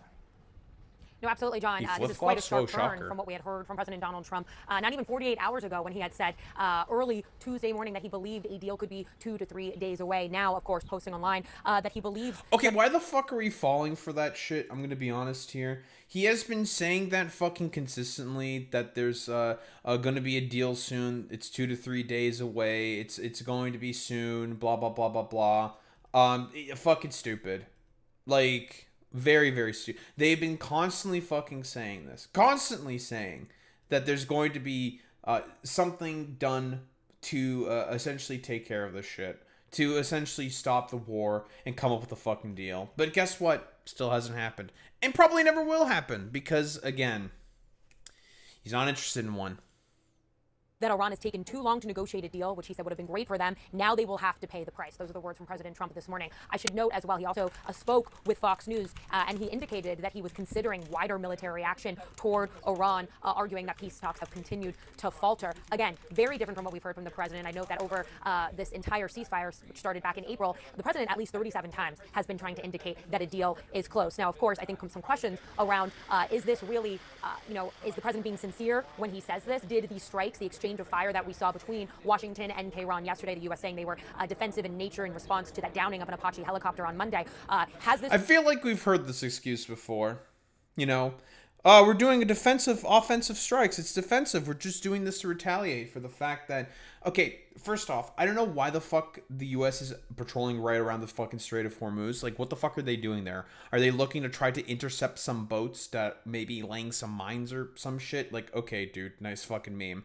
Think about it for, like, literally 3 seconds. We know that the war is basically back on because of who breaking the ceasefire? Oh, Israel breaking the fucking ceasefire.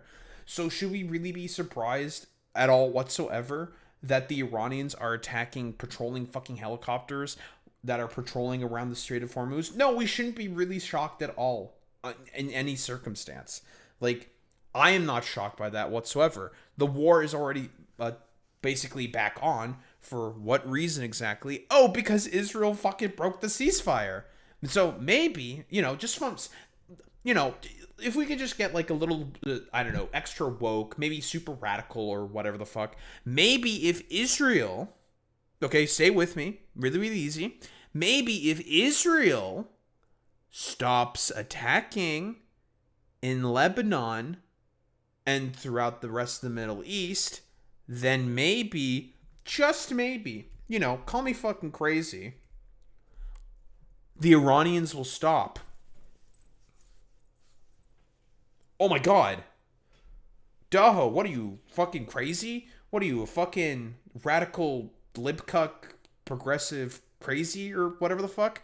Yeah, sure, man. Totally. Like, get the fuck out of here with this bullshit, man. Like, how many times are we gonna have to go through this metaphorical cycle of, oh, well, we almost have a deal. Oh, but the Iranians immediately broke the deal. But we almost have a deal. Oh, but we almost got no deal.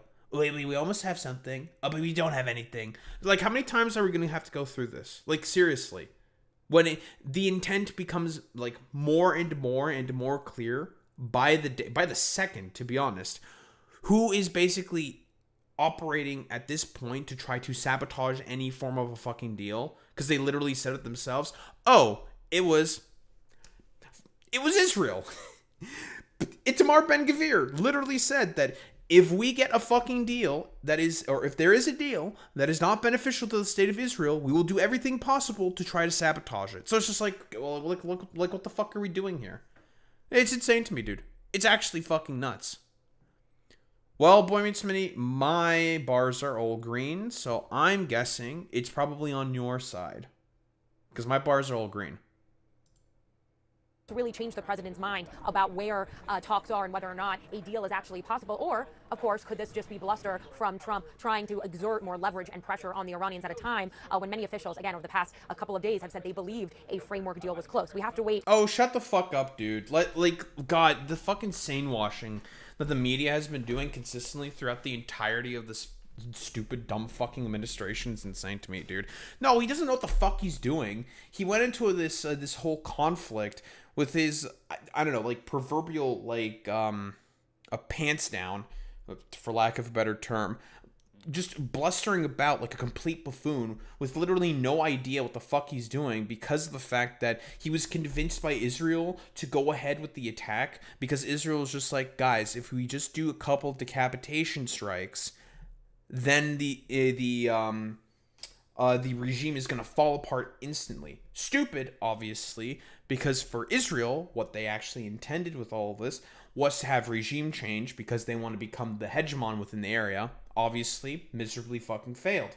And now we have this current quagmire that we find ourselves under. Thank you, Israel. Very, very fucking cool. And guess what? It's only going to keep spiraling further and further into a forever war until someone decides to, in a metaphorical sense, yell chicken. And see. Now, I do want to share with you that when I spoke with a U.S. official yesterday about the U.S. retaliatory strikes in Iran, they had told me that really they were designed to be a warning shot. You heard from CENTCOM saying that the attacks would be proportional, and that they had came out and said yesterday that they were had finished. They had concluded after a series of those U.S. strikes and the exchange with Iran. A question, of course, though, is whether or not they have been contained enough that both the U.S. and the Iranians believe that diplomacy is still a viable option. Again, you know, this is a very fragile time in the ceasefire. It's not gonna fucking happen until like Israel just needs to be like, listen, I could just keep yelling until I'm blue in the face what needs to happen, and it's obvious what needs to happen. Israel needs to be reined in. That's what you got to do. Not just after these strikes, but after we saw over the weekend the fire exchange between Israel and Iran as well, really testing the willingness of all sides and their commitment to diplomacy. I will say we are hearing, though, some potential signs that diplomatic talks are still on the table. We know that there is a Qatari delegation right now. Well, that's because diplomatic talks have to be on the table because otherwise, like, what the fuck are they going to do? Like, I mean, Trump has said that he wants to nuke Iran again. Of course, shouldn't be really surprising. Like, it's not going to fucking happen, dude. Like, it's stupid. The only way out for anyone involved in this sort of conflict at this point in time is, again, it's going to be some kind of settled negotiation that's probably going to be more favorable to the Iranians, right? It's going to be a worse version of the JCPOA. Well, right, because Trump's an idiot, and he essentially decided to go ahead with this dumbass war of choice. For what reason exactly? Meh, because Israel convinced him to do as such. And he's getting bored of the war. He's upset with the fact that the war has been as big of a disaster as it is, even though literally everyone said that it was going to be a complete disaster for him to do this. But whatever. Trump doesn't care about that, about any of that, because, again, idiot.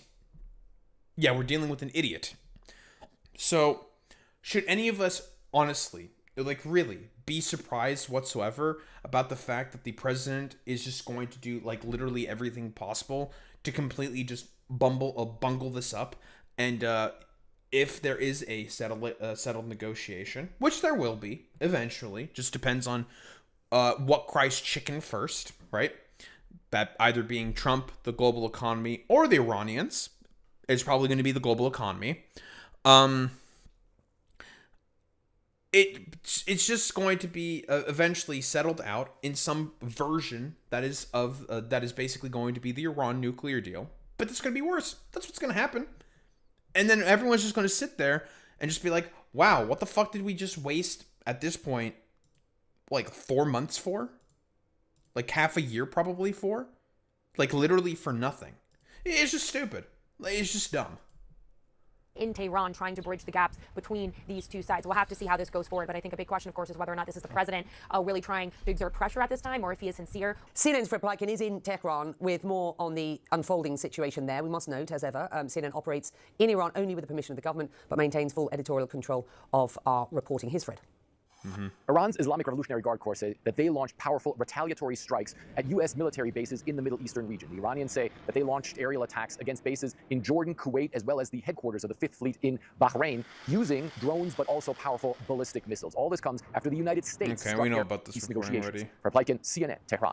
Joining me right now, CNN political and global affairs commentator Sabrina Singh and CNN global affairs analyst Kim Dozier. Guys, thanks for being here. Sabrina, let's start with this new warning from the president. What do you make of this of this social media posting now? Well, what's interesting about the social media post is when CENTCOM launched the retaliatory strikes from the Apache that was shot down, they said it was proportional in nature. Now, this Truth Social post this morning could really change that. But I think the paradox here is that both sides do not want to go back to a full-scale war. So what you're seeing is Iran strike again. All right, we've already taken a look at through this. Of this like dumbass Truth Social post. I like this. I don't know. I guess these jabronis are just gonna keep blustering about or something. I mean, he's done this threat before. Is he actually going to follow through with it? Probably not. He said it before. He's had genocidal intent before with the Iranians. Is it actually going to happen? Probably not, because like what the fuck is he going to do? Like, he keeps talking about how the nuclear program has already been nuked or destroyed or whatever. And it's apparently not destroyed. Like, it's just a bunch of fucking hooey nonsense. It's not gonna do anything ultimately. Like, it's the same fucking bluster that he's having. Like, saying that the military is a mess. Same with the Navy and the Air Force. Yada yada yada. That they're apparently dead. Yet they keep doing everything possible in order to fight back and are still able to launch retaliatory strikes. So again, like, Trump's not going to be able to like Teflon Don and just like tinfoil hat his way through this. It's not gonna fucking happen. Everyone can see what's objectively happening on the ground, mostly through fucking gas prices, and everyone understands that this shit's just not gonna fucking work. But then again, like, Trump is living in like goo goo gaga land, and it just in a fugue state, basically, where he just is surrounded with like a bunch of complete fucking sycophants who are just never going to say no to his most idiotic fucking impulses, and he's just going to continue and proceed being a, well, complete fucking moron. I don't think there's like really much else to go over here. But yeah, I mean, like, what else is there to really say? Oh, the war is back on. The US and the Iranians are striking each other again. Is there going to be diplomacy? Who the fuck knows? At this point in time, I'm not really sort of going to be surprised if we are just in the metaphorical cycle of samsara, where we just are going to circle the fucking drain of the exact same state of affairs over and over and over again, where Trump will just continue trying to manipulate the oil markets just to make a bunch of money for himself and a bunch of his like rich pedophilic avaricious buddies. Because that's really all that it's basically happening at this point in time, is a bunch of really stupid fucking rich people are making a fuck ton of money while everyone else has to pay way more at the fucking gas pumps. That's literally all that's happening at this point. So don't be really surprised if this sort of cycle just keeps going over and over and over again, and we see like basically no resolution to this conflict any sort of at any point in time soon, because again, Trump and Netanyahu are not really interested in actually having this conflict, well, over with. Don't think there's really much else to say besides that.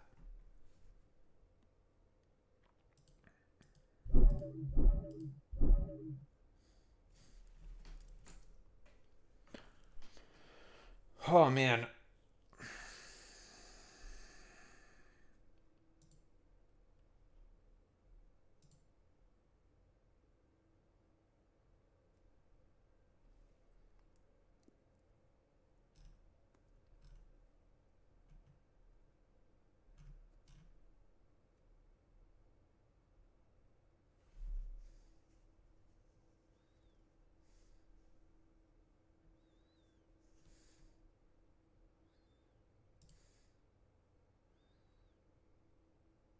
YouTube not cooperating? What do you mean?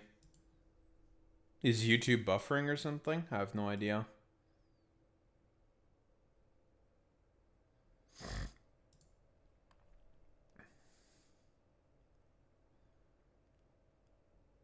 What's up, Jerry?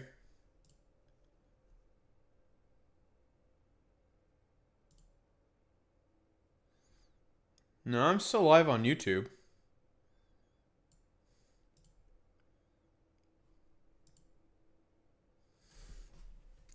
Oh, you're between segments. This is true. I'm getting attacked by Flem Nation again, of course. Gotta make sure we deal with the attack from Flem Nation before we keep going.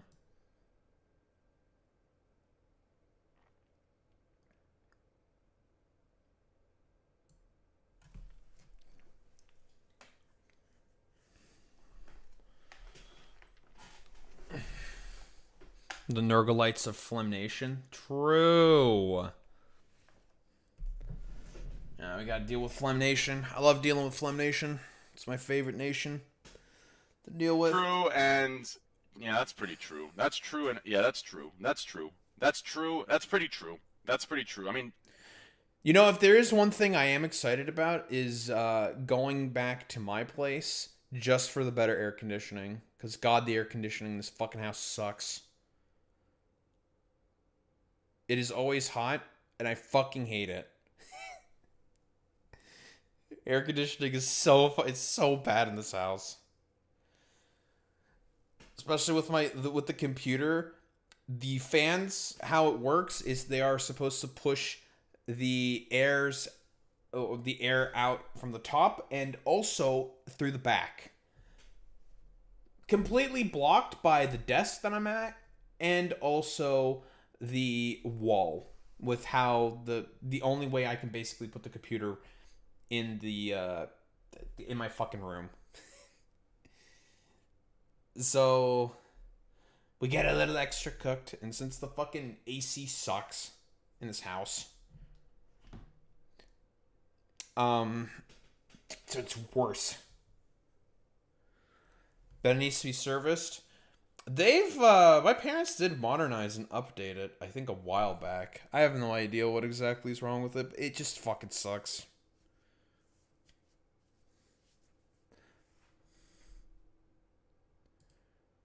Also, it does not help that this is a 3-story house, and I'm like literally at the worst possible corner of the house, where the internet typically is the worst, and also, I'm like the furthest away from the air conditioning and ventilation systems in the house.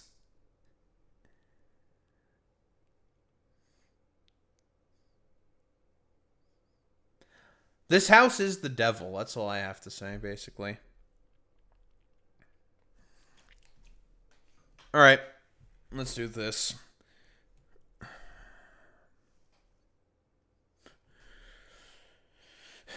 Guys, would you still love me if I was a worm? Meme aside, America is getting fucked over by a worm. The Screwworm. The New World Screwworm. Say that 5 times fast. Specifically.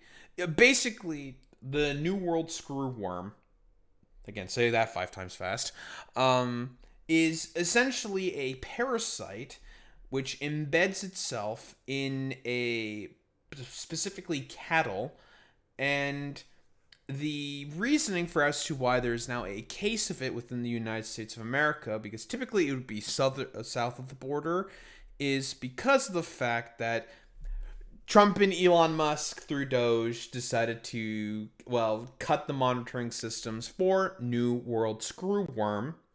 And now there are cases of it affecting cattle and livestock within the United States of America. Considering the fact that the price of livestock, the price of beef, of course, has gone up because of the current war in Iran, now the Screwworm, now even going around, is only going to exponentially raise the price of American beef. It's going to be great for all those like July 4th enthusiasts and people who want to do they barbecuing and whatnot, all because of the fact that Donald Trump decided to be like, well, you know what? Elon Musk is going to cut a bunch of federal programs that I feel like he should cut because I'm stupid and I have no idea what's going on. So I'm going to get my ketamine-addled buddy to do it for me, thank you, Mr. President. I'm going to just cut random bullshit and then move on with my life. And now we're starting to see a lot of the adverse consequences of these two drug-addled pedophilic morons who decided to, well, fuck with not only Americans' fucking food supplies, but also with the rest of the planet because of their sort of general sort of behaviors. Why don't we take a look at this? Somebody asked me yesterday, like, what is the worst thing that you think is going on? Like, what's the thing that bothers you most about this era? And from my perspective, there's a lot of horrible things that Donald Trump is doing, ranging, maybe top on that list is what we're doing to immigrants, and the way that we're detaining them and creating this entire mechanism. Much of that can be reversed. Unironic fucking concentration camps. Like, I think recently Mark Wayne Mullen started saying he was going to start shipping out a bunch of people outside of, like, federal sort of facilities limits into the outskirt parts of certain states where they're holding a lot of people that are being run by Geo Group. So, again, he's putting them out to a bunch of camps. There's a certain amount of inertia. But what's happening to our agencies? Once you destroy these things, it's going to take literally at least a decade, it seems to me, of democratic rule, at least. Because when a new administration gets in there, even if it's, if Emma was elected president in 2028, hopefully that's not going to be the case. We like her around here for a little longer. But in the event that happens, there's only so much resources and bandwidth an administration has, and they're not going to be able to expend the energy to fix every single department. So this is a really good point here by Sam, of course. Now, obviously, you can get rid of a lot of the executive orders that Trump is doing, and those can more or less be reversed instantaneously, a lot of the harms from there. So that's, like, not the worst, right? Obviously. Problem is with all the firings that Elon Musk did through DOGE because of some, like, schizophrenic idea in his dumbass mind of saying that there's a bunch of waste, fraud, and abuse within the federal government. It turns out there actually was not that much whatsoever when they tried to look for it. Shocker, I know. And this was basically just an excuse used by the Republicans and, of course, well, Elon Musk to not only continue to loot the treasury of the United States of America for themselves, but also to further destroy public services within America. So then people would think in the back of their minds, because this has always been the goal of the fucking conservatives, is to essentially funnel a bunch of people into more expensive private solutions to public problems, stuff that should be handled by the fucking state. Like, for example, with healthcare. Why is healthcare so expensive? It's in private fucking hands. Listen, that's the thing with inelastic demand. A person's going to be willing to pay literally anything in order to get better, in order to pay for the healthcare that they need to get better. So having that shit be in private hands, not exactly the best idea. Because, again, those motherfuckers know that they can ratchet up the price because there's no other way that you can really deal with that problem. And that's essentially been the whole goal and the entirety of the project of the Republican Party for the latter part of about 60 years at this point. What we're seeing between DOGE and Russell Vogt and this attack on civil servants is going to resonate for years and years and years, and it's going to resonate in a way that most people, the vast majority of them, will not understand it's a function of this. They're going to look at government failing to do things and just assume that's a problem with government as opposed to a direct relationship to this. And in fact, what it's going to be worse, because Sam is correct here, right? They're actually going to blame the Democrats specifically, and then the Republicans are going to use it as an excuse to try to get back into power. It's the fucking cycle of samsara here, which the Democrats themselves can easily fucking break if they tout and talk about and point fingers, this is very important, point fingers at who did the fucking destruction of the federal government and state services. That's what you have to fucking do. You have to point fingers and just be like, these motherfuckers are the one to blame. They did these cuts. They were the ones who fucking did this shit. You should be yelling at all the fucking Republicans. Assholes like Mitch McConnell or John Thune or Donald Trump. You should be yelling at these motherfuckers because they are the ones who destroyed the fucking federal government. Or Elon Musk. Yell at Elon Musk. Yell at Russell Vogt. These pieces of dog shit are the ones who have essentially made life in the United States significantly worse. Here is Brooke, what's her face, from the USDA, Rollins. And here she is testifying on the discovery of the flesh-eating New World screwworm. This is the Department of Agriculture's current secretary, if I recall correctly.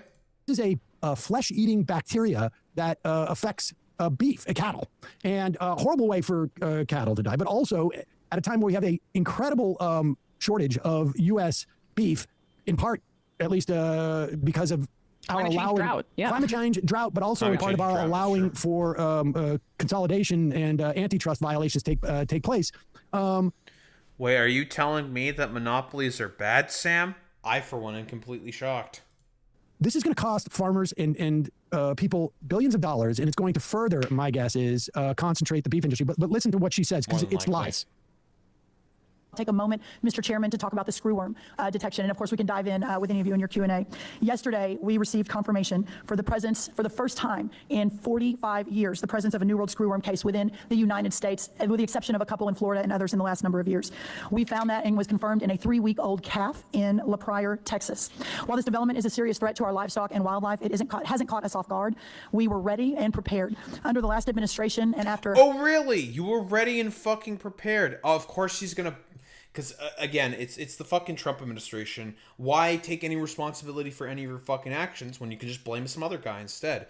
No, unironically, this started because you guys were the ones who decided to defund the fucking monitoring through fucking DOGE of New World Screwworm from being detected and halted before it could get into fucking American cattle and livestock. But sure, whatever, blame Joe Brandon instead. Because, again... pedophilic, avaricious dipshits currently in power right now? Meh. Why take responsibility for anything? We're rich, so therefore we have to be better at literally everything. Fucking stupid, man.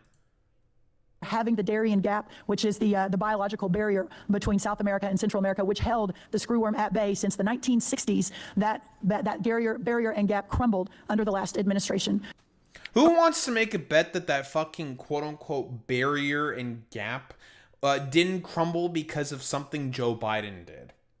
It was either probably because of drought, it was probably because of fucking climate change, if I were to take a guess, or it was because of something that Donald Trump and Elon Musk did. Yeah, probably because of something that Trump and Musk did. Okay. Do you notice how she said we had advance warning of this? This is important. First off, put up image number 3. This is from AgriPulse.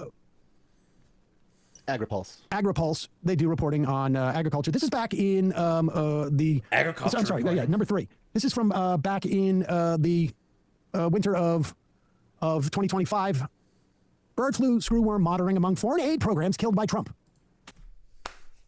Well, that's a little interesting, isn't it? Guys, it turns out doing willy-nilly cuts for USAID is turning to fucking start to bite a bunch of people in the fucking ass. That's a little fucking interesting, isn't it? All those fucking concerns about bird flu that were happening at the beginnings of this administration.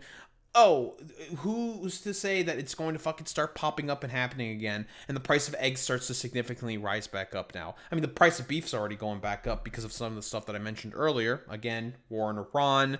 Because agriculture yields are not going to be as good, and you need a lot of agriculture in order to feed the fucking cattle, but whatever. And as well, the screwworm is also going to affect beef prices as well. But does Donald Trump care about that? No, doesn't give a shit about that. Same with Elon Musk. He also doesn't give a shit about that either. So literally, all these fucking factors, and now with the screwworm on top of it, also with bird flu, which is probably going to affect egg-laying birds, it's only going to, compound the issue and make everything worse. Wow, who would have fucking thought? Look at number 2, DevX. This is basically an industry journal for NGOs that came out of the Harvard Kennedy School.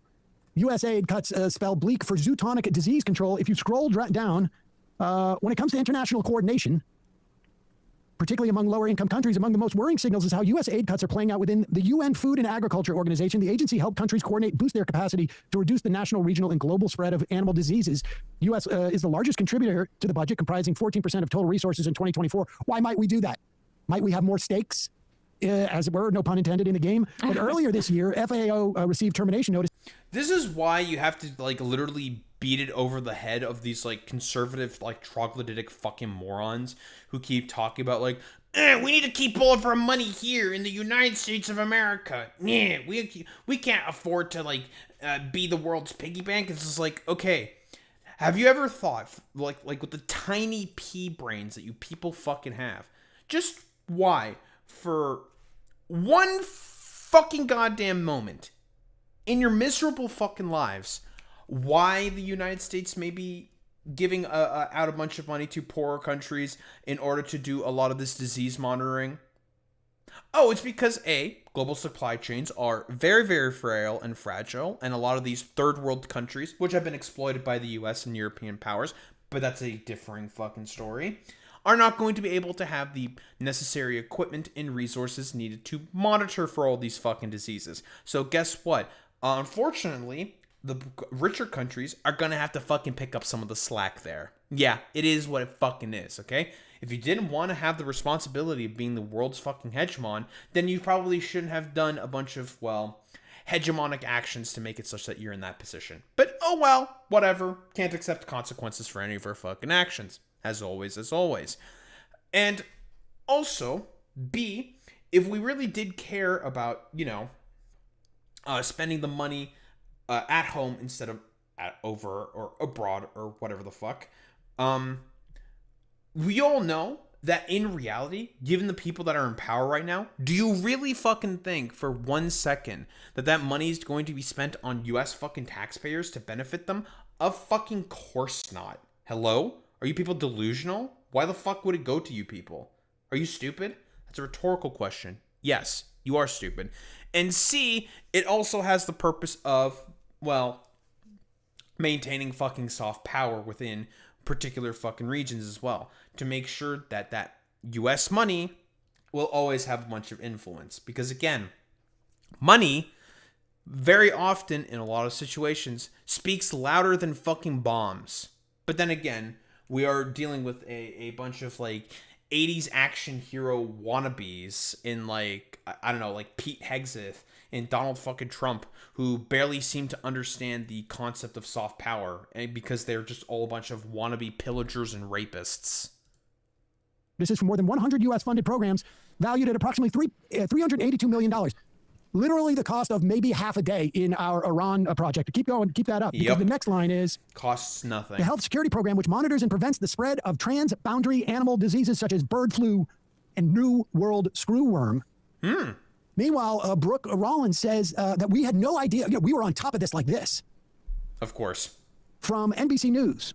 The case is the first confirmed detection of New World Screwworm in Texas since 1966. It's the only confirmed case identified in the country so far, Rollins said. It follows months of warnings from U.S. Literally fucking 60 years, man. It's been defeated, basically. Effectively fucking defeated, right? For 60 years. And then a bunch of pedophiles got into power, and then they decided to muck about with the system. And Texas. Agricultural officials and cattle industry leaders as the pest steadily moved north through Mexico toward the American border. For months, the screwworm has advanced rapidly. Unironically, Boy Meets Minnie, you might actually be correct there. We know from the testimonies from a lot of the two of the DOGE dumbasses that were put in place, they literally Control F the word trans and then click the delete button. Yeah. They Control F the word trans and started deleting shit randomly because they thought it was woke. Stupid. Through Mexico in spite of the USDA's existing game plan. Texas Agriculture Commissioner Sid Miller said. Sid Miller, of course, a huge social justice warrior out of Texas. No, I'm sorry. He's a Republican.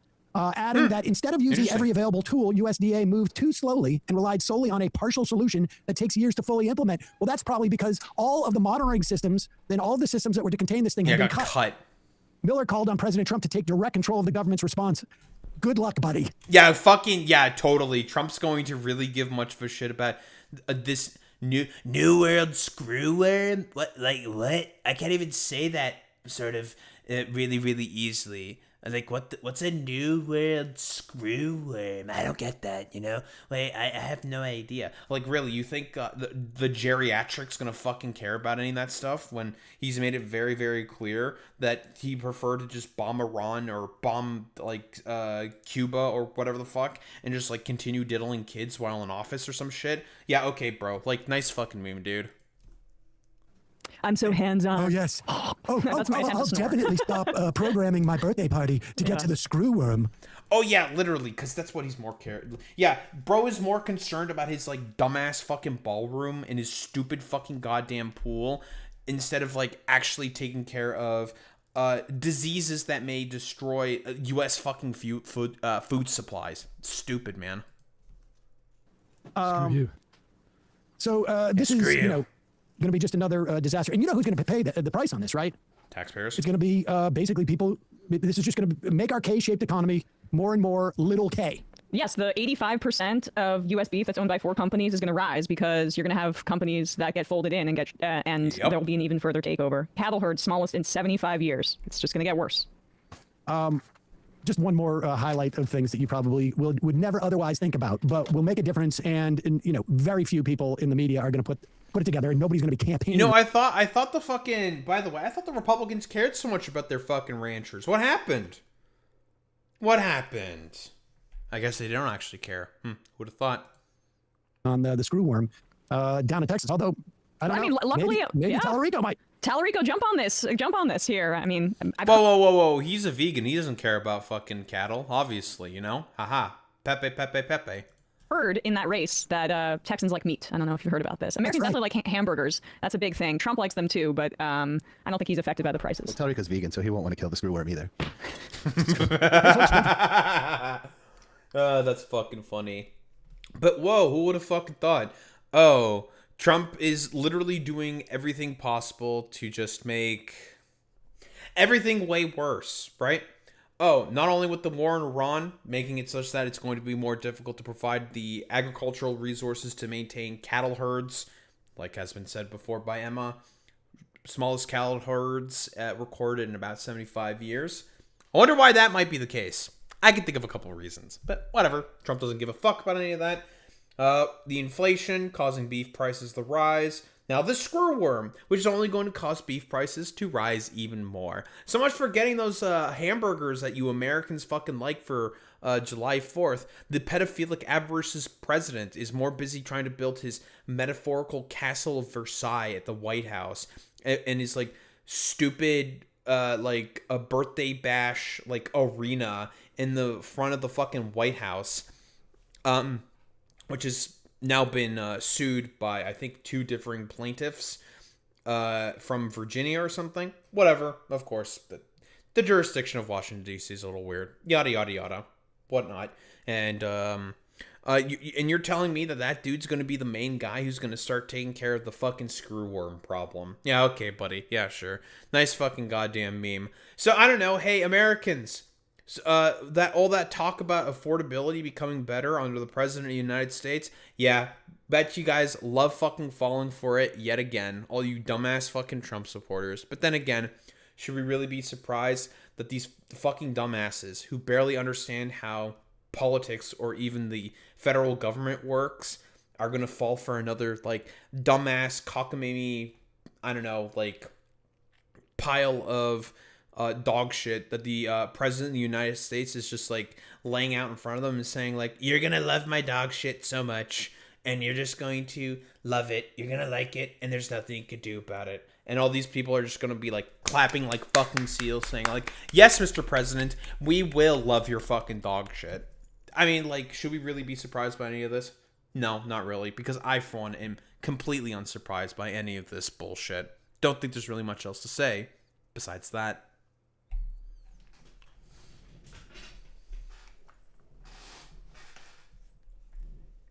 I need to finish my lozenge.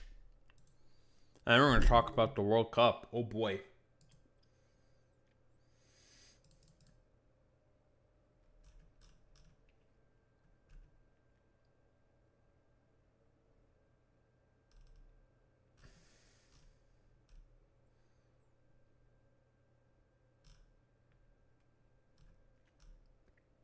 Very cool. Very good.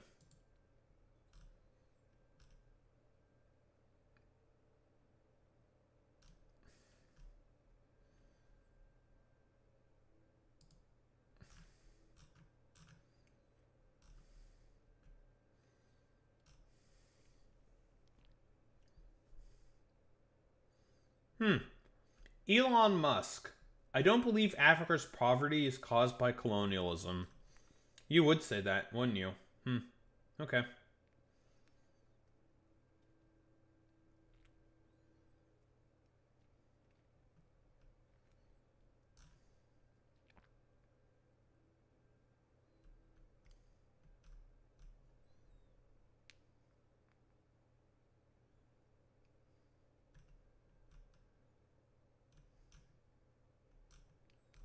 Very, very cool.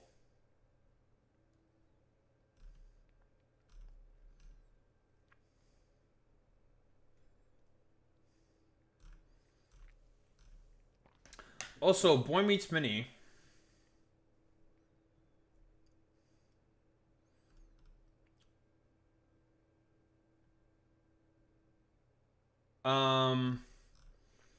Have you been seeing what's going on with this Austin Metcalf shit? It seems like it's been kind of insane. From what I remember in the story,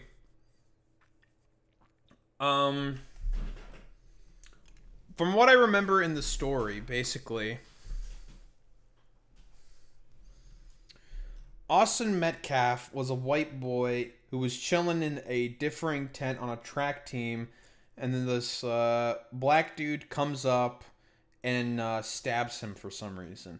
I don't remember exactly what the story is, but all the conservatives are having like a freak out conniption about it. Like, they are going crazy over this.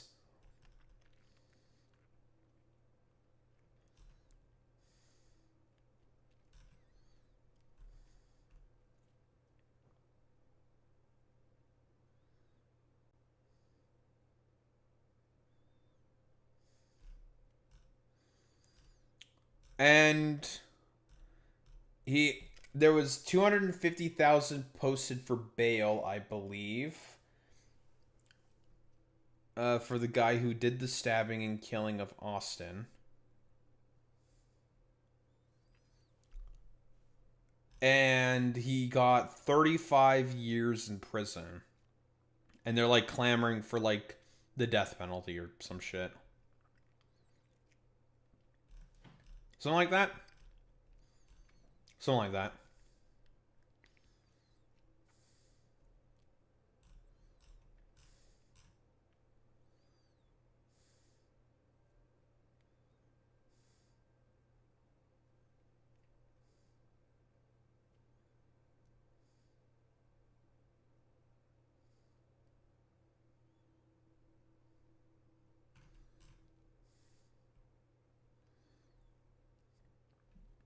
Carmelo Anthony. That's the fucking name of the guy.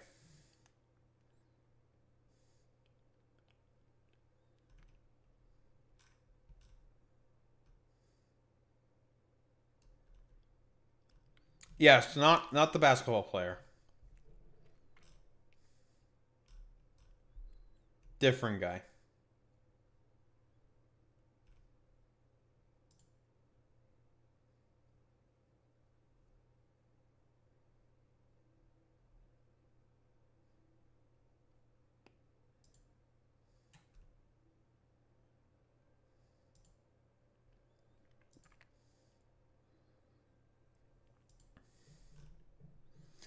I can't believe that Boy Meets Mini would leave.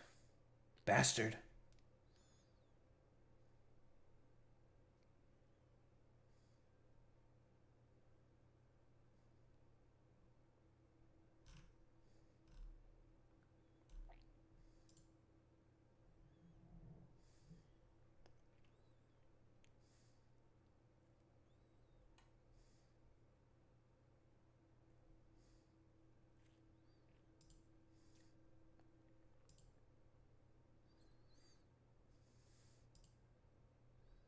Olive.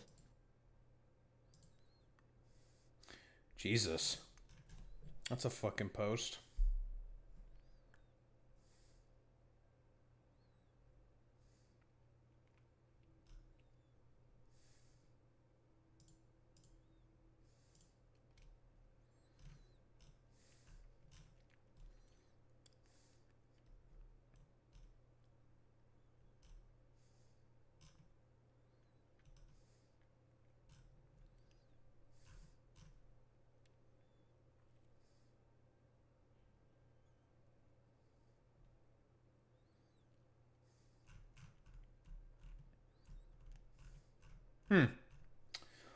Hassan points out that Elon Musk has incited a significant amount of violence within the UK and Europe overall through his tweets and influence. This is true.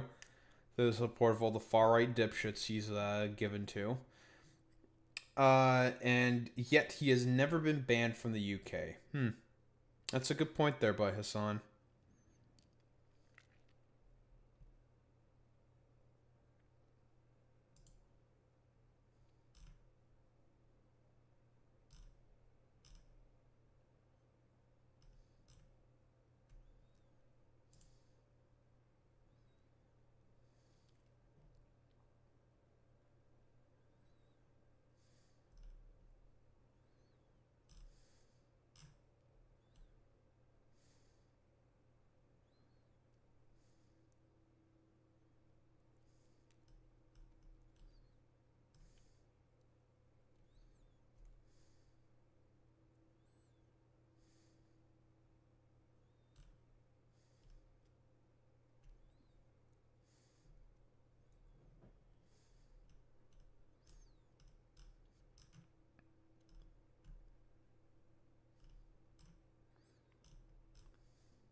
Alright.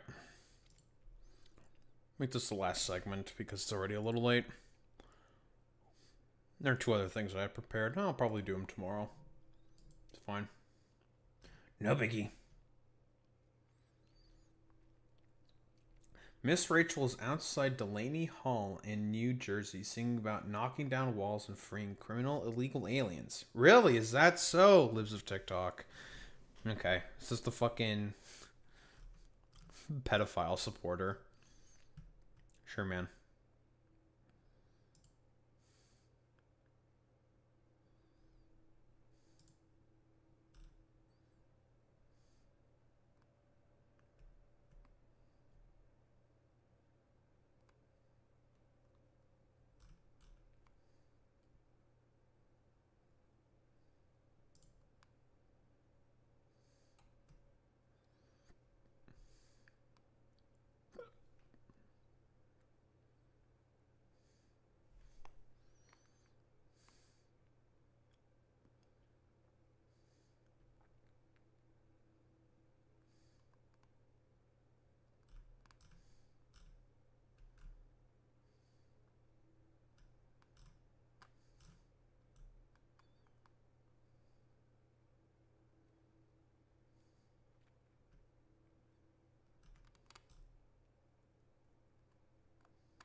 All right.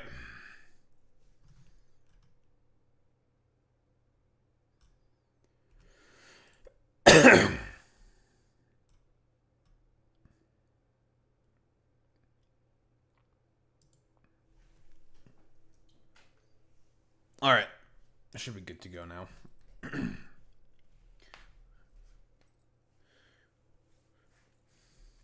Alrighty. The World Cup, a proponent of the world's favored pastime. At least I think that's the colloquial term for soccer. I don't remember exactly. Don't quote me on it. But the World Cup, obviously, is, I think, if I recall correctly, it is the most viewed event, I think, on the planet. Like, billions upon billions of people will catch World Cup games, which is a lot of people, obviously. As we all know, World Cup is about to start relatively soon, I think. It's around this time of the month. Most of the preliminary matches, I think, are about to be played. And it's being held throughout 3 different countries. The United States, Canada. Yay, Canada. I think it's like being held in 2 differing cities, or 2 biggest cities. So Vancouver and Toronto, specifically. And, of course, Mexico.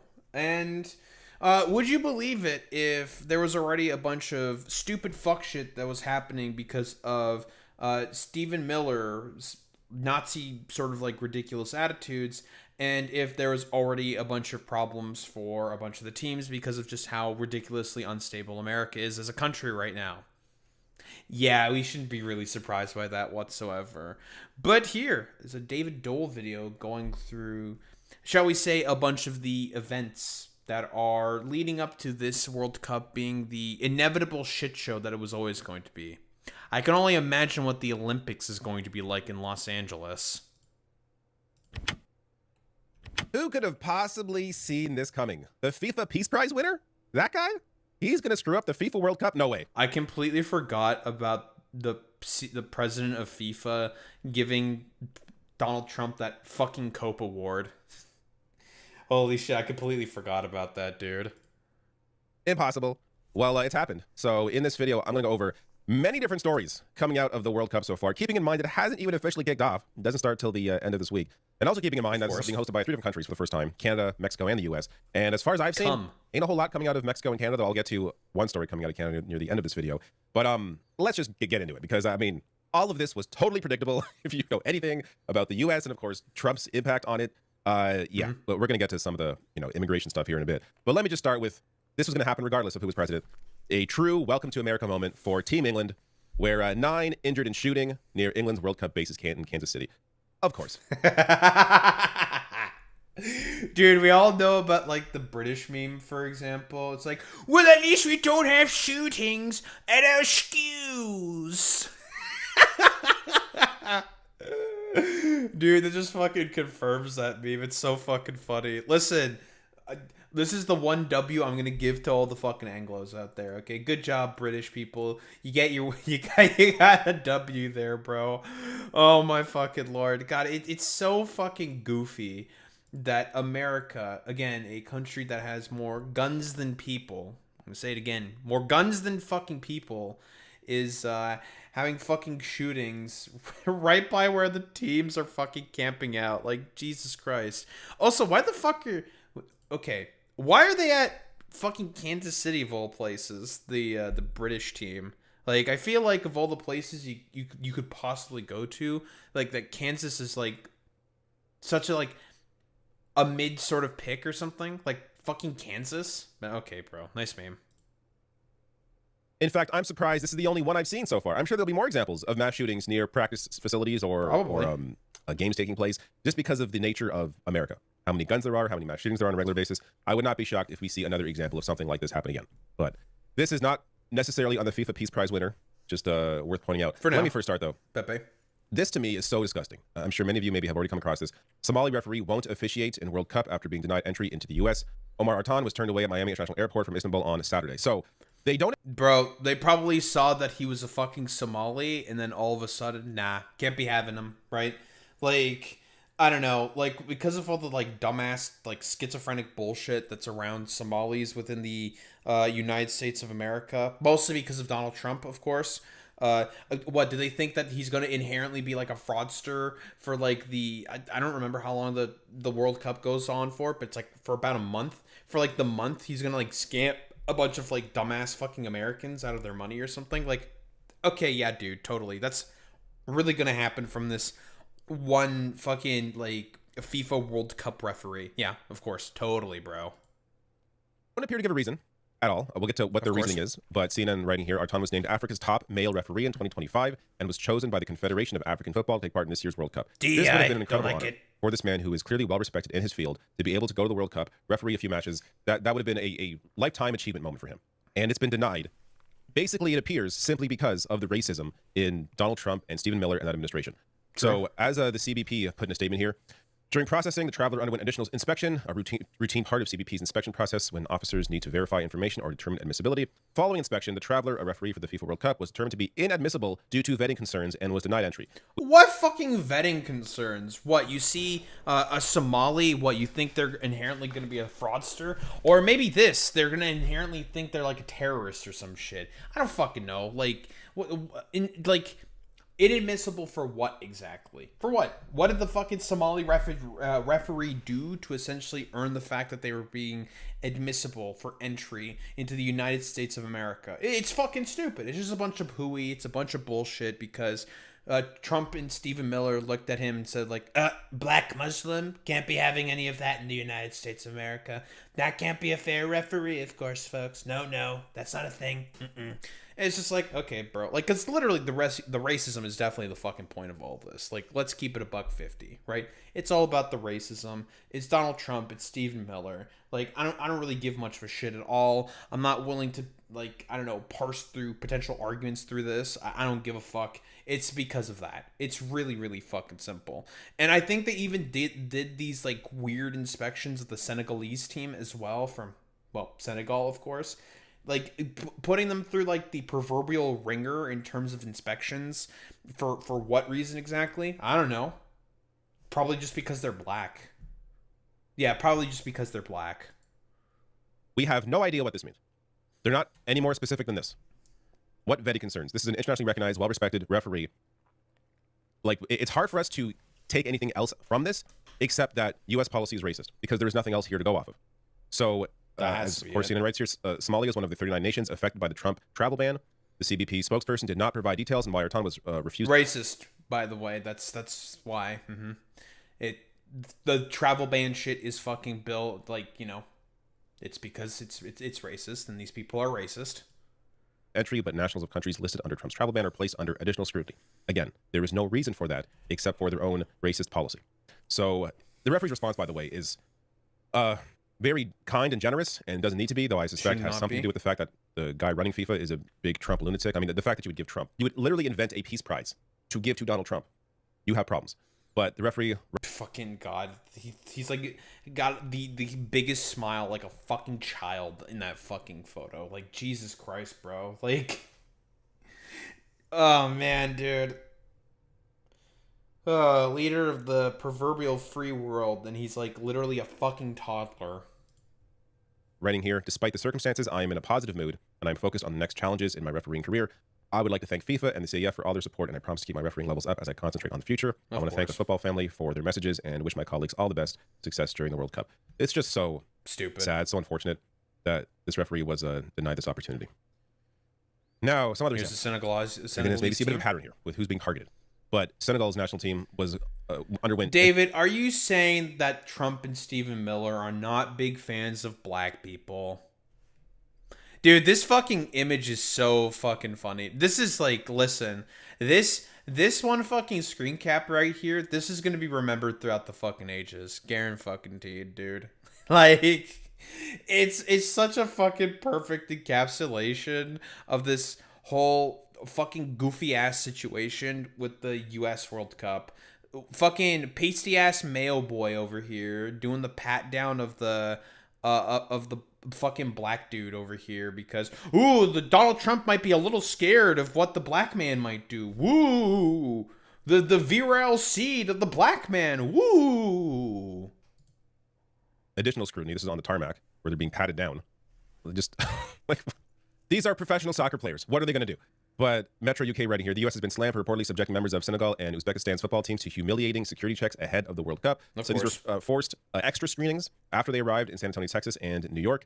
Senegalese players underwent intense bag inspections at the airport, while Uzbek players faced sniffer dogs and metal detectors upon arrival at their training venue after passing security checks at the airport. So look, it's one thing for regular checks at the airport. We all expect that, whatever. Wait, literally fucking sniffer dogs were given to the fucking Uzbek players after they got to their fucking training venue. What, like, literally, what, did the TSA appear with some fucking dogs or something to be like, sorry guys, you know, we kind of found like an anomaly here. We need to have the dogs sniffed through to make sure you don't have, like, I don't know, like, are people from Uzbekistan known for, to be like, I don't know, avid like pot smokers or some shit? I have no fucking idea. It's one of the Central Asian polities that exist that got, I don't know, essentially cucked by the Soviet Union. So, like, are they known for being a bunch of, like, pot smokers or some shit? What, do they think they're going to have a bunch of explosives or some shit? Like, what the fuck is this? This is nonsense. These appear to be extra inspections, pat downs, extra they need scrutiny more inspections, of their bags following their arrival. So footage showed security officials testing players' shoes and scanning them on the tarmac. So this video was shared out by a journalist, a sports journalist for Senegal, who found the whole thing hilarious because of how ridiculous it is. This is, just to be clear, translated from French. Mhm. The control of the Americans, I'll talk about it in my next book. They don't let absolutely anything slip through, even Pathé, the player here, with his plastic shoes. So, like, they've got to sit in a chair one by one, get scanned, have their shoes inspected. By the way, like, I mean, listen, it's all fucking fun and games. We all know why they're doing this. They see black people and they get instantaneously scared. I mean, we are talking about the Trump administration here. They see black people, they get fucking scared. And like you're saying, Boy Meets Minnie, oh, they're definitely not doing this exact same stuff for Israeli officials whatsoever. Those guys just get, I don't know, probably brought in via the express fucking lanes or whatever the fuck, and probably have to do hardly any security checks, even though they have a bunch of ICC warrants on them instead. Looking at you, Bezalel Smotrich. It's just so silly. Another example here. Iraq striker Ayman Hussein questioned for hours on U.S. arrival for World Cup. He was questioned for 7 hours at Chicago's... Okay, now that one's definitely political. Garen fucking Teed. This one is fucking political, right? Because of the war of choice that the pedophile, avaricious president is currently carrying out within the Middle East, right? This one is definitely being motivated politically speaking. O'Hare Airport. Team photographer like the fucking photographer was denied entry for more or after 10 hours. Like, okay, bro. Denied entry after more than 10 hours. So that guy wasn't even let through. There again, no details as to why there was extra screening, why this guy was questioned for 7 hours. He was eventually let through, but there's no details as to why any of that happened. Mm-hmm. Of course. On top of that, Iran players were delayed because of visa issues. So Iran FA labels visa issues political interference in sport. So as the Guardian goes on right here, so basically like I fucking predicted. Oh, the Iranian players, well, they have to be terrorists, of course. They have to be a fan of the Ayatollah inherently. They're not here to play soccer. They just want to, I don't know, activate all the Iranian terror cells that we think are in the United States of America. Clearly. It's like, okay, bro. Yeah, clearly all of them they have to all be IRGC. Otherwise, how would they be able to leave the country? It's fucking stupid, man.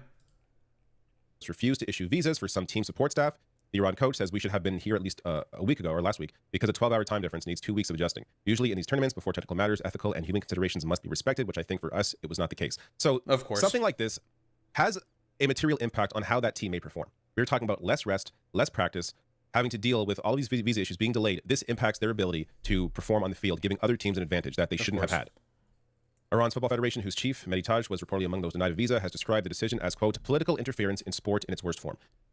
Remember back when the war began and Trump was pretending, oh, it's for the Iranian people. Look at them. They're fighting against their government. We are there to support them. That was never the case. How is extra scrutiny on the Iranian football team? Are these your enemies? I thought... No, clearly, David, it's because the Iranian football team was not doing everything possible in order to fight the IRGC. They were supposed to join the protests and get shot, be one of, like, I think it's like 45,000 they say is the casualties or something. I don't know, the number always fucking changes. And here's how you know it's a bunch of, like, bullshit propaganda, of course. Now, did people die during the protests against the Ayatollah? Yes, absolutely. Without a shadow of a doubt.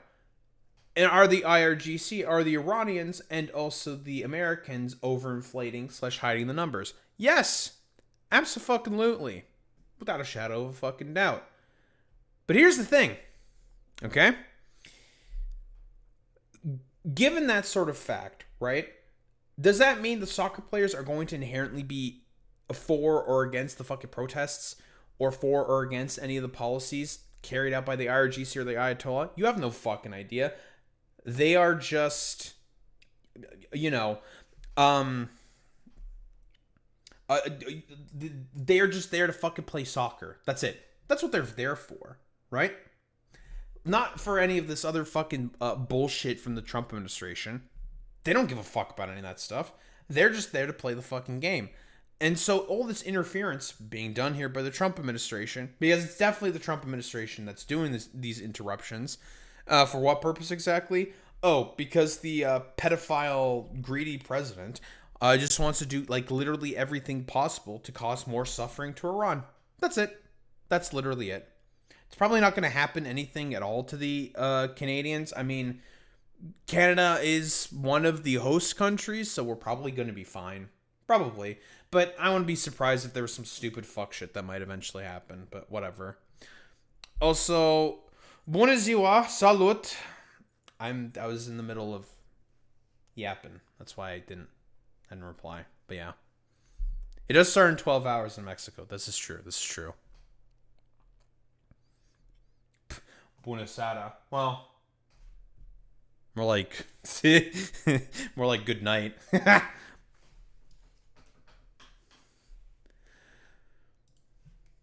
These are the kinds of people that you want to protect, whether it's the players, whether it's the fans who are also being impacted. Iran Soccer Federation claims fans tickets for U.S. World Cup games were pulled.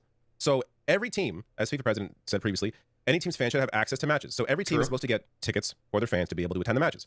So let me guess, the fans are not getting the visas in order to come into the United States to watch any of the games. I'm just going to throw that out there real quick. So each federation for the 48 teams taking part is entitled to receive and distribute 8% of stadium capacity at the World Cup, adding up to several thousand of tickets for each game. Just days before Iran opens the World Cup on Monday at the Los Angeles Rams Stadium in Inglewood against New Zealand, they were pulled. So they're now unable to provide any tickets to its supporters. FIFA was approached for comment, apparently has not given a comment. Iran's team is now based in the Mexico border city of Tijuana instead of its pre-war plan to train in Tucson, Arizona, due to the delays, the travel issues, the visa stuff. They have to actually now practice somewhere else, and apparently, so I'm reading conflicting reporting on this. So some reporting saying that Iran's only allowed to stay for the day of the game, so they have to arrive that same day, play the game, and then leave. I saw another report that was... That's fucking ridiculous, man. Like, are we being actually for real here? So, okay, if they... Boy Meets Mini, you probably know, right? So, the Iranians are playing in LA, for example. Yeah, of course FIFA let this happen, because they gave the make-believe peace prize to the fucking president, the toddler president. So, how long is probably like a bus ride? I don't think they're going to take a plane. It's probably going to be a bus ride from Tijuana to LA. Nah, they're probably going to take a plane. Is there an airport in Tijuana? In a border town? I have no fucking idea. Oh, there's a big one there. Interesting. Strange. Really? Tijuana is the second largest city in Mexico? Obviously, Mexico City is the biggest. Really? I didn't know that. It's huge. I didn't know. That's crazy. And yeah, it's a good point there, Cipri. Cipri. Yeah, I am surprised that the Iranians also fucking sent their team, considering all the bullshit that's going on within Iran right now between the United States, Israel, and, well, Iran. It just doesn't make any fucking sense to me. But, you know, exclude the Russians, blah, blah, blah, blah, blah, after the war in Ukraine. But, you know, I guess they decided, I guess FIFA was just like, yeah, we're not going to ban the Iranians because they're the ones who got attacked by the Israelis and the United States of America. It'd be pretty fucked up if they got fucking banned. I'm going to be honest there. But it's just like, no one really gives much of a flying fuck about any of this stuff. It's very, very stupid. Aero Mexico runs LA to Tijuana flights. Huh. I didn't think that Tijuana was the second biggest city in Mexico. Well, today I learned. Was that state otherwise, saying they're allowed to stay for the day and the night, and then they have to go. So I'm not sure what the exact details are on that, but it does appear that Iran's team is being targeted here. On top of that, you have Moroccan fans who also were left devastated after heavy U.S. visa refusals blocked their plans, costing thousands of dollars. So this breakdown here from the Canary.co. The Sports Association of Moroccan National Team Fans, a long-standing and well-organized supporters group, saw 40 of its 42 applicants rejected. Again, no clear reasons given for the visa refusals. Several supporters had already booked. That's a good point there, Boy Meets Mini. Yes, I do believe that Morocco is in the Abrahamic Accords, right? I'm pretty sure they are one of the signatories. So, whoa. Should we really be... Honestly, it has to be because they're just a bunch of brown-skinned people. That's what it fucking is, right? I find it very, very funny. But then again, let's be honest here, Boy Meets Mini. We are talking about the President of the United States of America, and if there are violations to any of his own deals that he creates, again, this is the same motherfucker, for example, who negotiated the USMCA, did literally everything possible to give himself any veto power possible. It was basically no different than fucking NAFTA. And he got pissed with the fact that he hated the deal that he negotiated, tried to do everything possible to try to pull out of it, failed miserably, tried to renegotiate a new deal that was basically the exact fucking same, in the, I don't even know what it's called now, like the USMCA or some shit. Who the fuck knows? Whatever. Basically, like, he made his own deal. He hated his own deal because basically nothing fundamentally changed whatsoever. Because again, we're dealing with an idiot here. Like, who doesn't understand how his own fucking geopolitical deals, trade deals, or much of anything fucking works. Because again, Trump's a fucking dumbass. Hotels costing between $400 and $1,000 per night. Now let's get to the only positive story that I've seen so far coming out of this World Cup being hosted, at least partially in the U.S. And that, of course, has to do with Zoran Mamdani, mayor of New York City, who Good guy, is going Zoran. to be offering $50 tickets to the World Cup in a lottery for residents of New York. So 1,000 tickets on offer, $50 each, including transportation to... Yes, because I believe that New York is one of the host cities, right? I don't know which stadium they play in. Whatever, they play in a stadium in New York, blah, blah, blah, blah, blah. You're telling me, wait, Daho, are you telling me that if there's someone who actually does care? Because again, Zoran Mamdani, I think he's an Arsenal fan, I think, right? He's a big sports head. He's a fan of the Knicks. I know that. He is, yes, they do have an MLS team. That's what I figured as well. He is a big Arsenal fan. I know that specifically with Zoran Mamdani. What other sports does this motherfucker like? I have no idea. Wait, really? Bin Laden was also a fan of Arsenal? That's funny as That's really, really funny. It doesn't really surprise me whatsoever. I mean, Bin Laden was also a fan of Lady Gaga, so... Oh, man. So fucking goofy. We all remember the video of Bin Laden singing Poker Face, right? We remember this, right? That was a live leak video. It's one of the funniest things on the fucking planet. It's like, here's Bin Laden just singing Poker Face. Okay. He also had like a bunch of like pirated games on like a bunch of flash sticks as well. Bin Laden was a fucking weirdo, okay? Like, part of like Nepo Baby was part of a rich construction company and then became a jihadist. Dude, it's so goofy. But, you know, tangent aside. Yeah, Zoran Mamdani, he's like a big Arsenal fan, I think. It's definitely come up before. Where he's been he was an Arsenal fan. I'm pretty sure. All I know is that all my roommates were Arsenal buddies when I was living with them in university. They very often would complain about how Arsenal was performing. This is a very, very common through line that I would see. I'd be like, oh... I'm guessing, because I would see them having like a terrible mood. I'm just like, let me guess, Arsenal played like shit during the game. They're like, yes. I'm like, yeah, I figured. It was very funny. And from the venue.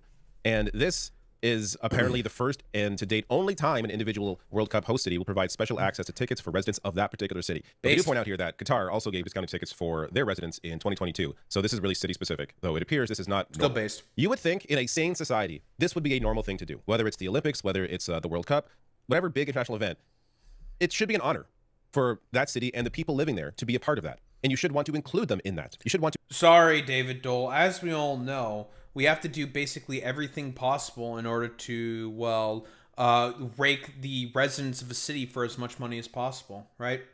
For tax revenue that they have to spend for, I don't know, all the teams to come in to play in the fucking stadium or something. But whatever, stupid. To be able to offer them tickets. Oh, yeah, I mean, like, listen, I think, like, the New York Knicks game, Game 3, I think each ticket was going for, like, $8K a pop because the president was appearing there. And we all know it's all the fucking sports executives that do all this like hiking up of ticket prices all the time because they feel like they can get away with it because they're evil. Tickets at affordable rates for them to be able to go and experience this once in a lifetime event. True. And for this to be the first city to do this, first and like, only. am I ever going to be able to go to a World Cup event in Toronto? Because guess what? There's a bunch being hosted in Toronto. Probably not. Why? That shit's expensive. One is sad, but this apparently was an initiative or a collaboration between the mayor's office and the New York/New Jersey World Cup host committee. So this was an initiative put forward by Mamdani himself to ensure that this got done, so that people that actually live in New York can go and see. I guarantee you, it's because Mamdani's a soccer fan. Guaranteed, dude. Games. Now, on the other side of that, we have Toronto, which is scalping its own World Cup tickets. So they bought up a bunch of tickets to resell them at higher prices, which, worth pointing out, was just made illegal in Ontario. I'm not understanding how it's legal for the city of Toronto to scalp tickets when it's illegal for everyone else to do it, but putting that aside, I'm gonna guess it's some stupid fuck shit.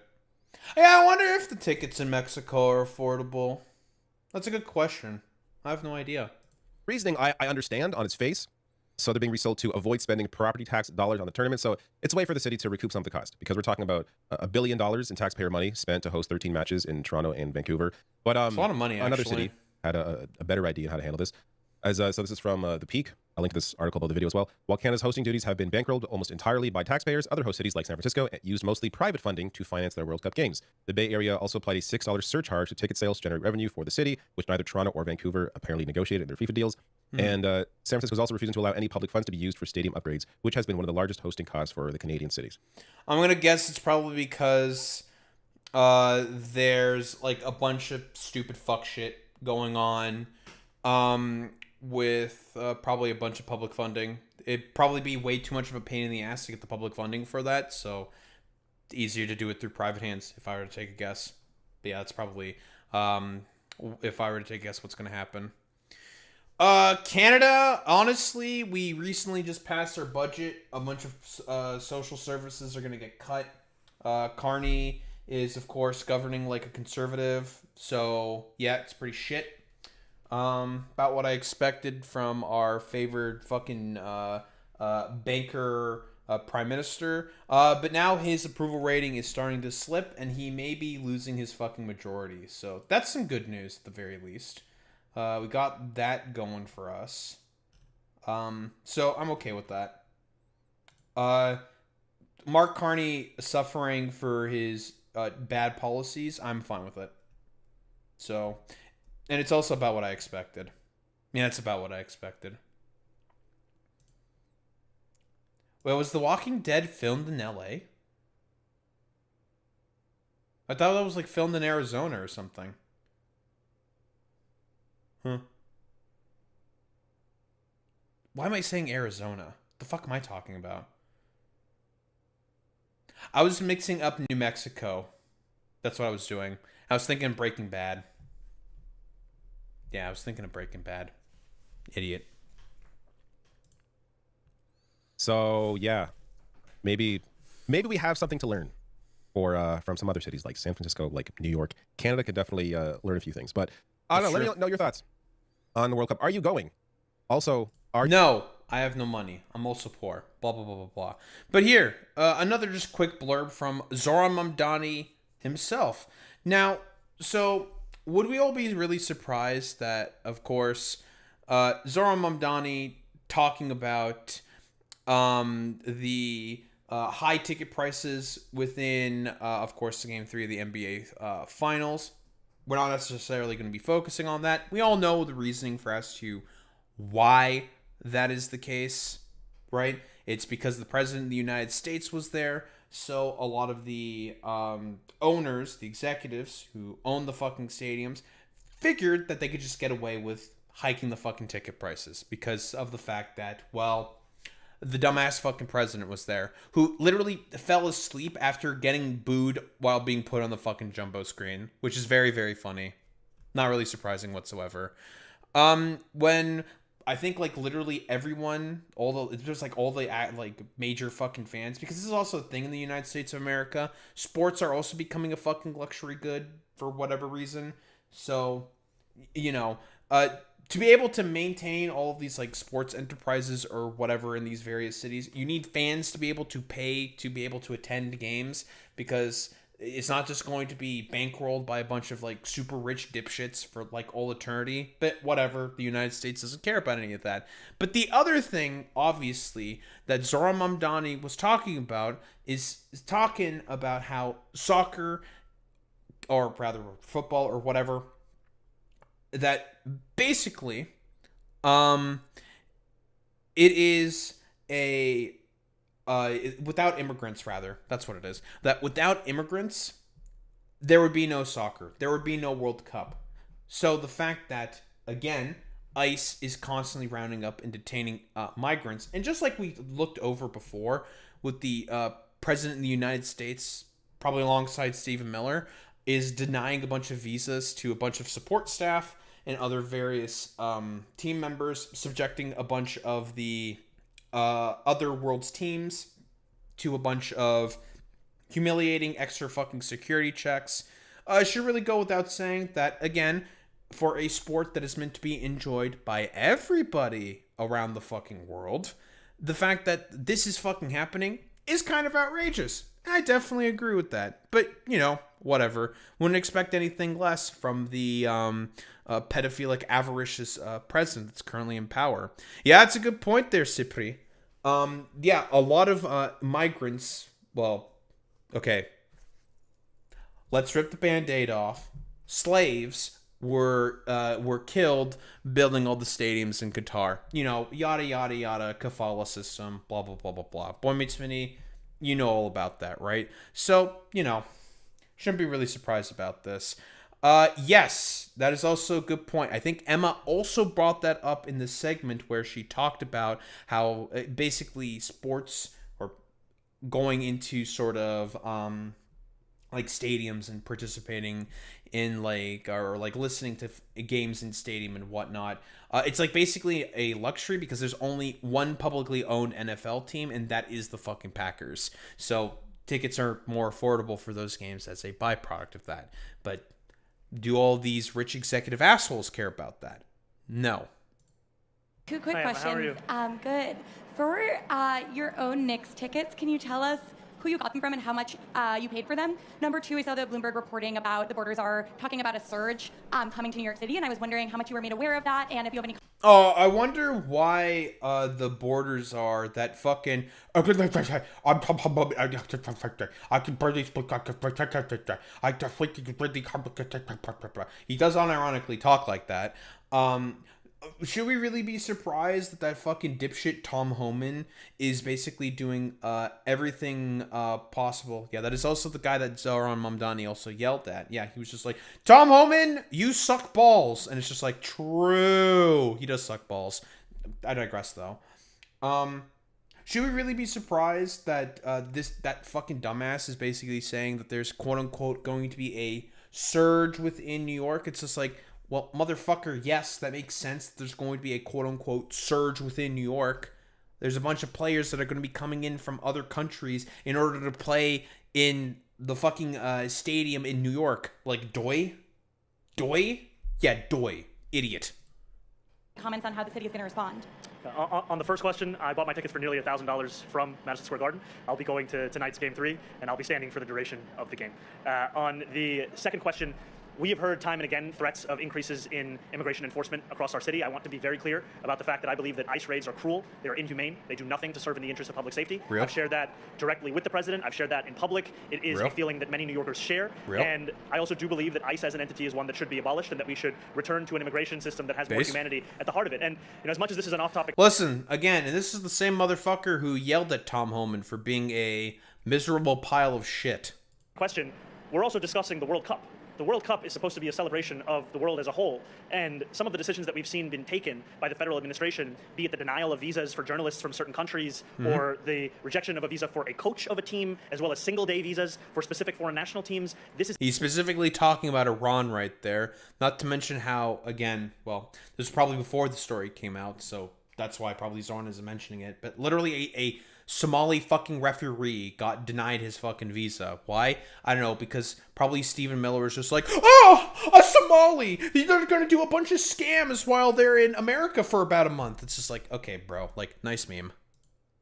Is anathema to what this tournament is supposed to be about. If we cannot even allow the players, the teams, and the journalists covering those teams to come into this city and this country, then it begs a larger question about our commitment to the spirit of this tournament. And we want this to be a tournament that reflects our commitment to us being part of something larger than ourselves, and that's the world's game, which everyone should be able to be a part of. Thank you. Real. Based.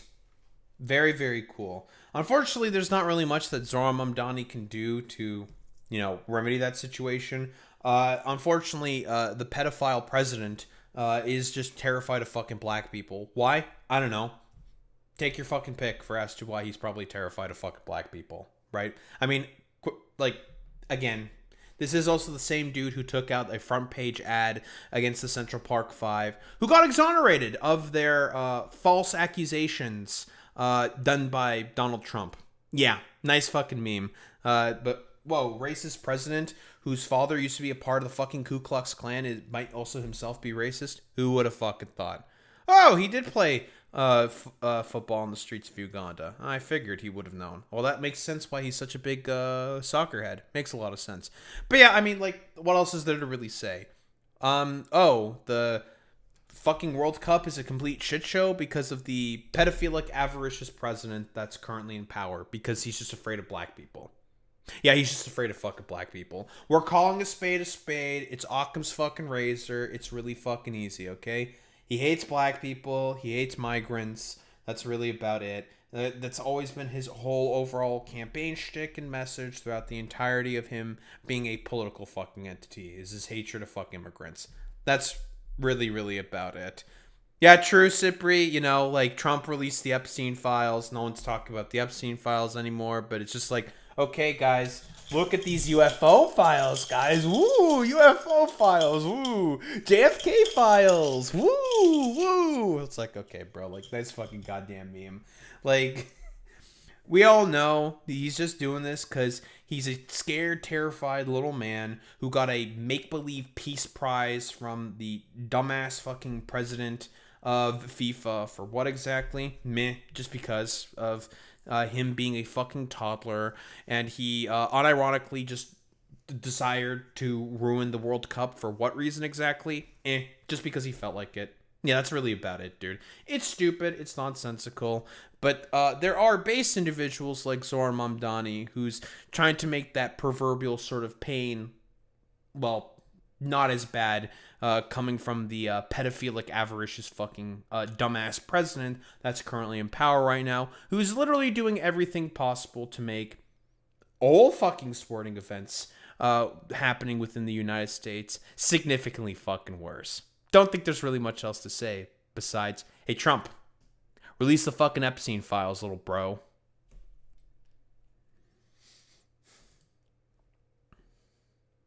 Getirsiu vrasudukla kulkat. I want to go to bed. It's 3 in the morning.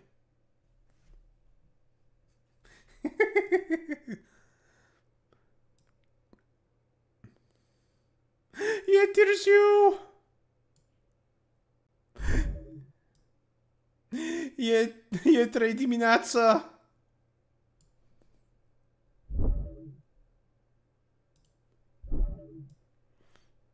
Okay, bye. I love you too, Zane. Whoa, I love you too, buddy. Alright, who the fuck are we rating out to today?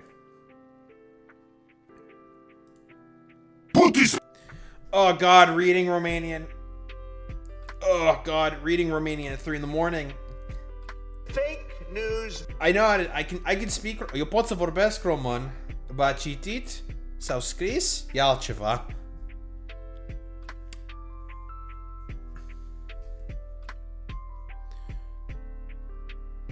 E asta de târziu.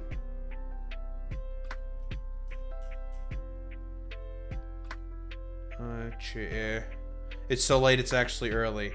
Oh, de vreme! Oh, okay. That does say de vreme. I can't read. It's like multiple factors. It's late, so I'm also tired, and I also can't read Romanian.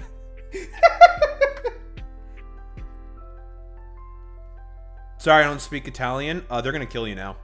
You fucked up now. Yeah, you're cooked. Yeah, they're gonna kill you now.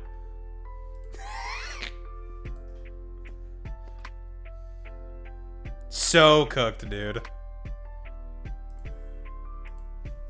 Okay.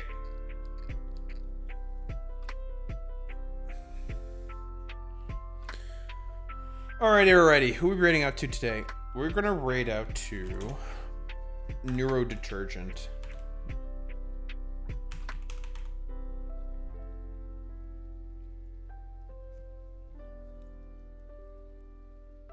That's true. Trajan did do that.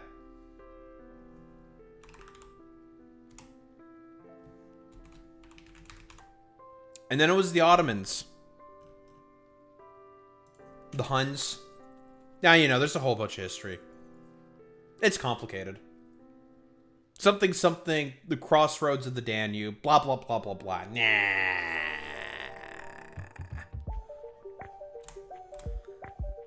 Raid messages. You know what to do, you know what to say.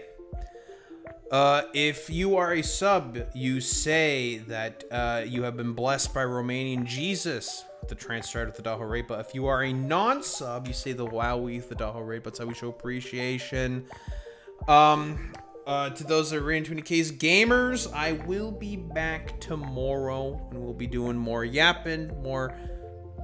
We're actually probably going to build some facilities then in Satisfactory. Listen, I'll come up with the design as I go. As one does, of course. Very important. So we're going to satis our factories. We're going to make up a bunch of bullshit in terms of that, and then probably yapping about more topics. I'll figure it out. Blah, blah, blah, blah, blah. And you gamers, I will be back tomorrow. Same time, same place, same face. Peace out, gamers.